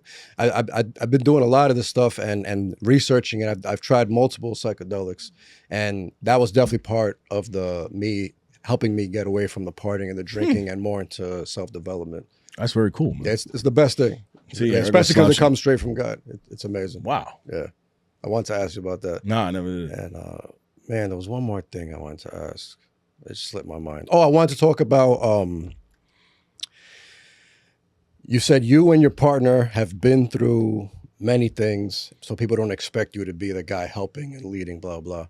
But it's how I never read the Bible. I've only like read, a few things here and there and watched videos and stuff like that. The people that have been through the most are the people that need the most help. People that have been through the worst and came out of it are the best people to help people. Mm-hmm. And that's pretty much, I feel like that's where I'm at also. Yeah, you're being called to lead, right? Yeah, it's a calling on your life. We've seen the darkest of the darkest. We've been down that dark path. And people that have never been down that dark path don't even understand it enough to help people out of that if other people are in that dark path. Yeah, and I think the most important thing about that is the messaging, right? Like, because people have to know that you have been through that stuff. And also, I don't really think that my situation is any worse than anybody else's situation. For a long time, I used to think that I had to pull these stories that were like, crazy moments in my life. And it's just not that way, man, because like something as simple as me and my dad sleeping in a bed, I was embarrassed to talk about that. I was super embarrassed to talk about that. It's not like, oh my God, that's crazy. No, I had a place to sleep. I had a comfortable mattress to sleep on. Food on my table. Like, it's not that crazy, but somebody might resonate with that. 100%. And I've gotten to a place in my own work that like I'm comfortable in my skin and talking about those experiences. I think people go wrong when they make it seem like they're better than. And I know, people have interpreted me as being that, because they see a clip or they see something, but it's just not that way. And now I'm also at a place that like, dude, people doubted Jesus, right? Multiple times. To this day. Of course. But even people who saw Jesus, they still doubted him. It's in the scripture. 100%. It talks about it. 100%. A lot, right? It said many believed and some doubted. And this is after the reincarnation of Jesus. So if people actually saw him and they still doubted him, what makes you and me believe that people aren't going to doubt us? 100%. And now I'm at a place to where like it doesn't really bother me that much, because the people who I'm for will find me, and the people who are for me, I'll find them. So yeah, I'm just leaning into all that. But I would agree with what you're saying, man. You got to really go through some level of fire to speak about what it's like, right? Sadly, but it's beautiful though. Yeah, no, for sure. As long as, but that's I think a testament to the person that you are, the person that I hope that I am. I know that I am.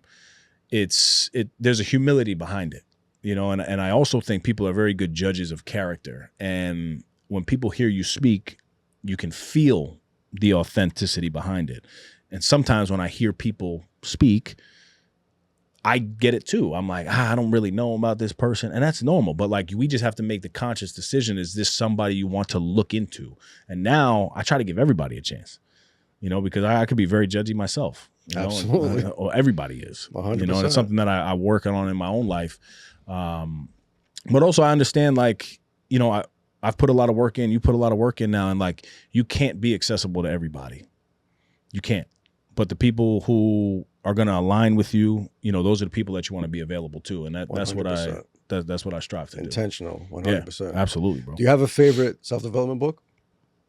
Favorite self-development book? I think it would be Covey. Never heard that one. Stephen Covey? He's his author.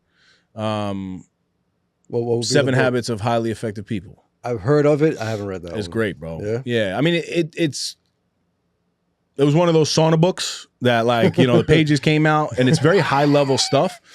But it is phenomenal. I love Relentless by Tim Grover, who was Michael Jordan's and Kobe Bryant's trainer. Oh, I didn't know about that one either. Yep. I love Goggins, Can't Hurt Me. Right? That's a great book. I love all Jocko's books. Tony Robbins' books, I've read a ton of. Money Master the Game. It's phenomenal. There's a lot of like leadership gems in there. Good. But the Bible, man. Oh, yeah. No, for real. Like, I know that's the best one. But I didn't read that until last year. And now I read a little bit every day. But I read the Bible from front to back last year. That was one of my goals. Nice. Yeah. And now I'm really trying to get a little bit better with meditating on God's word, right? Where you actually, like, you study a verse and you break it down And that apparently is supposed to be the next level of the spiritual journey in Christianity and understanding it. Definitely. But I also, talk about this stuff with my daughter. My favorite Bible verse is Joshua 1:9. Be strong and courageous. Do not be afraid. Do not be discouraged, for the Lord your God is with you wherever you go. Right? And I think that is so applicable to just life in general. Right? But it tells you very clearly, do not be afraid and do not be discouraged. It doesn't say that you can't have the doubt, but it says when you feel it, do not be afraid. Do not be discouraged. Be strong and courageous in everything that you do. And God is with you if you believe in him, right? And that is the Bible verse that like I'm honing in on, trying to stick to, because it's super simple. Some Bible verses I don't even understand. I'm like, yeah, doth be hindered by the, you know what I mean? Like, I don't even know what that means. I don't know what that says. Absolutely. So I have to read the version that is a little bit more applicable to me. So be strong and courageous. I understand. Doth be hindered by the, Absolutely. I don't get that. Absolutely. Could you please let the people know where they can find you? Yeah. Any last words and anything you want them to tune into that's coming up? Nah, man. I want to say thank you. Thank you for having me on. Absolutely. I appreciate your level of what's the word here? I mean, we spoke probably 3-4 times on the DM, and I mean your persistence, man, is great. But it's not an annoying persistence. It's a I just want to have a conversation with you type. And I got a lot. Dude, you know how it is. Everybody wants me on the podcast. Everybody wants this. But like you were one that I was like, yes, let's do it immediately. And when I asked you the timeline, there's another thing I hate about people, right? They're like, oh, I'm booked for 6 months, bro. If you want to make something happen, make it happen. So when you reached out to me, just last week, I was like, bro, just text me. Let's get this done. Like, I don't need to forward you. This is another thing people do. They forward me, or I'm talk to my assistant, right? Like, I'm going to push you to my no, bro. Like, take my phone number. Let's talk. Let's schedule it. But I appreciate your desire to have the conversation. You were man. Like, how soon you want to do? That's an ASAP. Yeah, I don't got time to bullshit. Right. ASAP. That's it. Let's get it done. We got it done. And what I would leave anybody with, man, is life is not easy by any means, right? But I keep a quote on my work phone, and it just says, "You are your only limit." And I just got a custom suit done from Tweeds in Rye, right? I had him on the podcast too. And on the back, it says, "You are your only limit." And I think if we truly believe that, and you get to a level of work on yourself, right, to where that is second nature to you, what can beat you? The only thing that can beat you is that mirror. If I have God by my side, I have my family by my side, and I know that I am the only thing that is either moving my needle forward or moving it backwards, I don't need really anything else. So I would just say, you are your only limit. Nothing more, nothing less.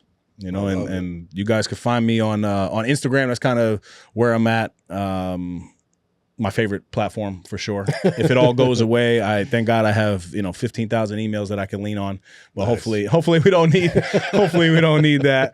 It's at Dave Reg, DaveRegg. You could check us out. Ace Sanctuary on Instagram as well, which is our Ace leadership trainings, and the podcast is No Snooze Podcast. Amazing. But listen, man, I'm about a life of service. That's really what I'm committed to. And I mean that, from the bottom of my heart. I get fulfillment selfishly by having these conversations, hopefully inspiring just one person. That's it. That can then tell one other person. That can then tell one other person. I just spoke to 30 kids yesterday. Had an opportunity to speak to younger kids. And that doesn't happen all the time because, we're speaking to adults primarily. But I'm breaking down all these leadership things, and the concept of a penny came up, right? And I'm like, is a penny? How many of you guys think a penny is a lot of money? And they're like, I don't. I'm like, yeah, me neither.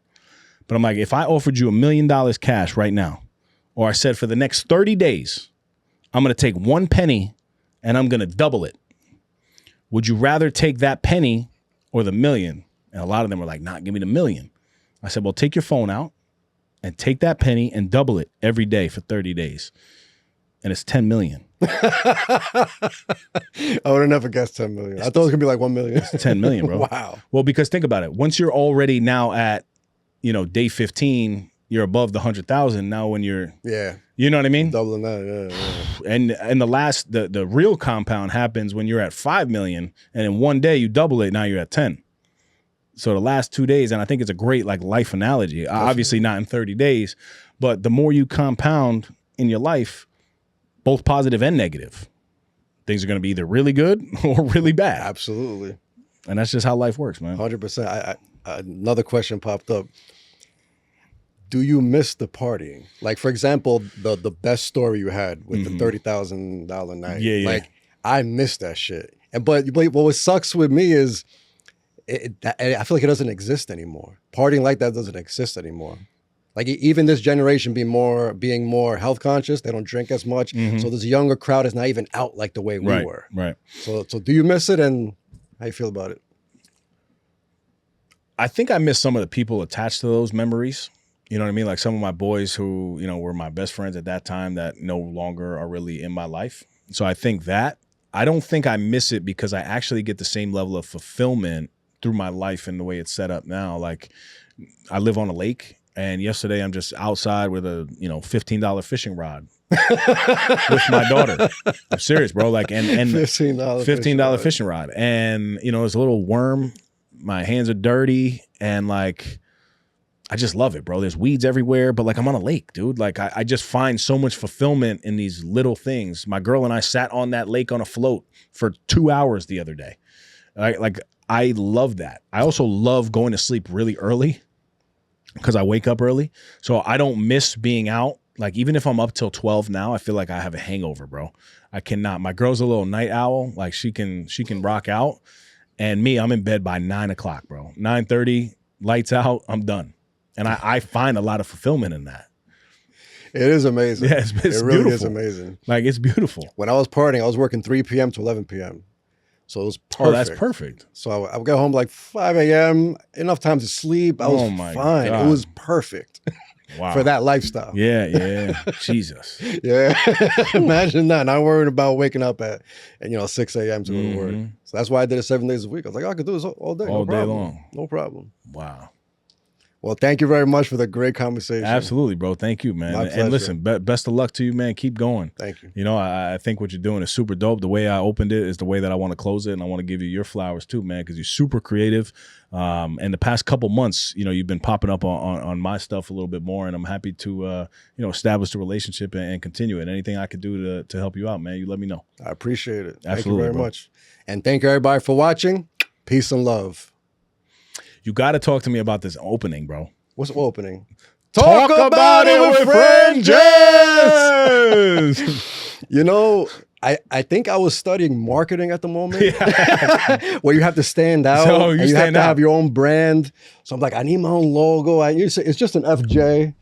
Franjez is a mix of my first and last name, Francisco Jerez. Okay. Just combined them together. So I just created my own thing to not sound like anybody else, to not be like anybody else, to not be confused with anybody else, building my own brand from the ground up. So the opener, I'm like, what am I gonna do? Just say, oh, today's guest. I'm like, no, but everybody does that. I gotta not only say something different, but I gotta stand out. Yeah. So that's where the saying it louder came out. It's loud. It's in a different tone. I remember the first time I was like, what the fuck is wrong with this guy? I thought you were about to go into something else. Right? Like that's what you think. So you like look at it and you're like, oh no, that's just the opener. That's good. So now when people see me, I'll be in a group, but like yesterday I was at an influencer dinner and one of the guys was in the back of the room saying, talk about it with Franjez. So I get it all the time. Absolutely, bro. It works. So that was the reasoning behind it, marketing. Yeah, it's awesome. I mean, that's similar to the no snooze concept, right? Like the no snooze I thought was dumb, but that's very catchy to people.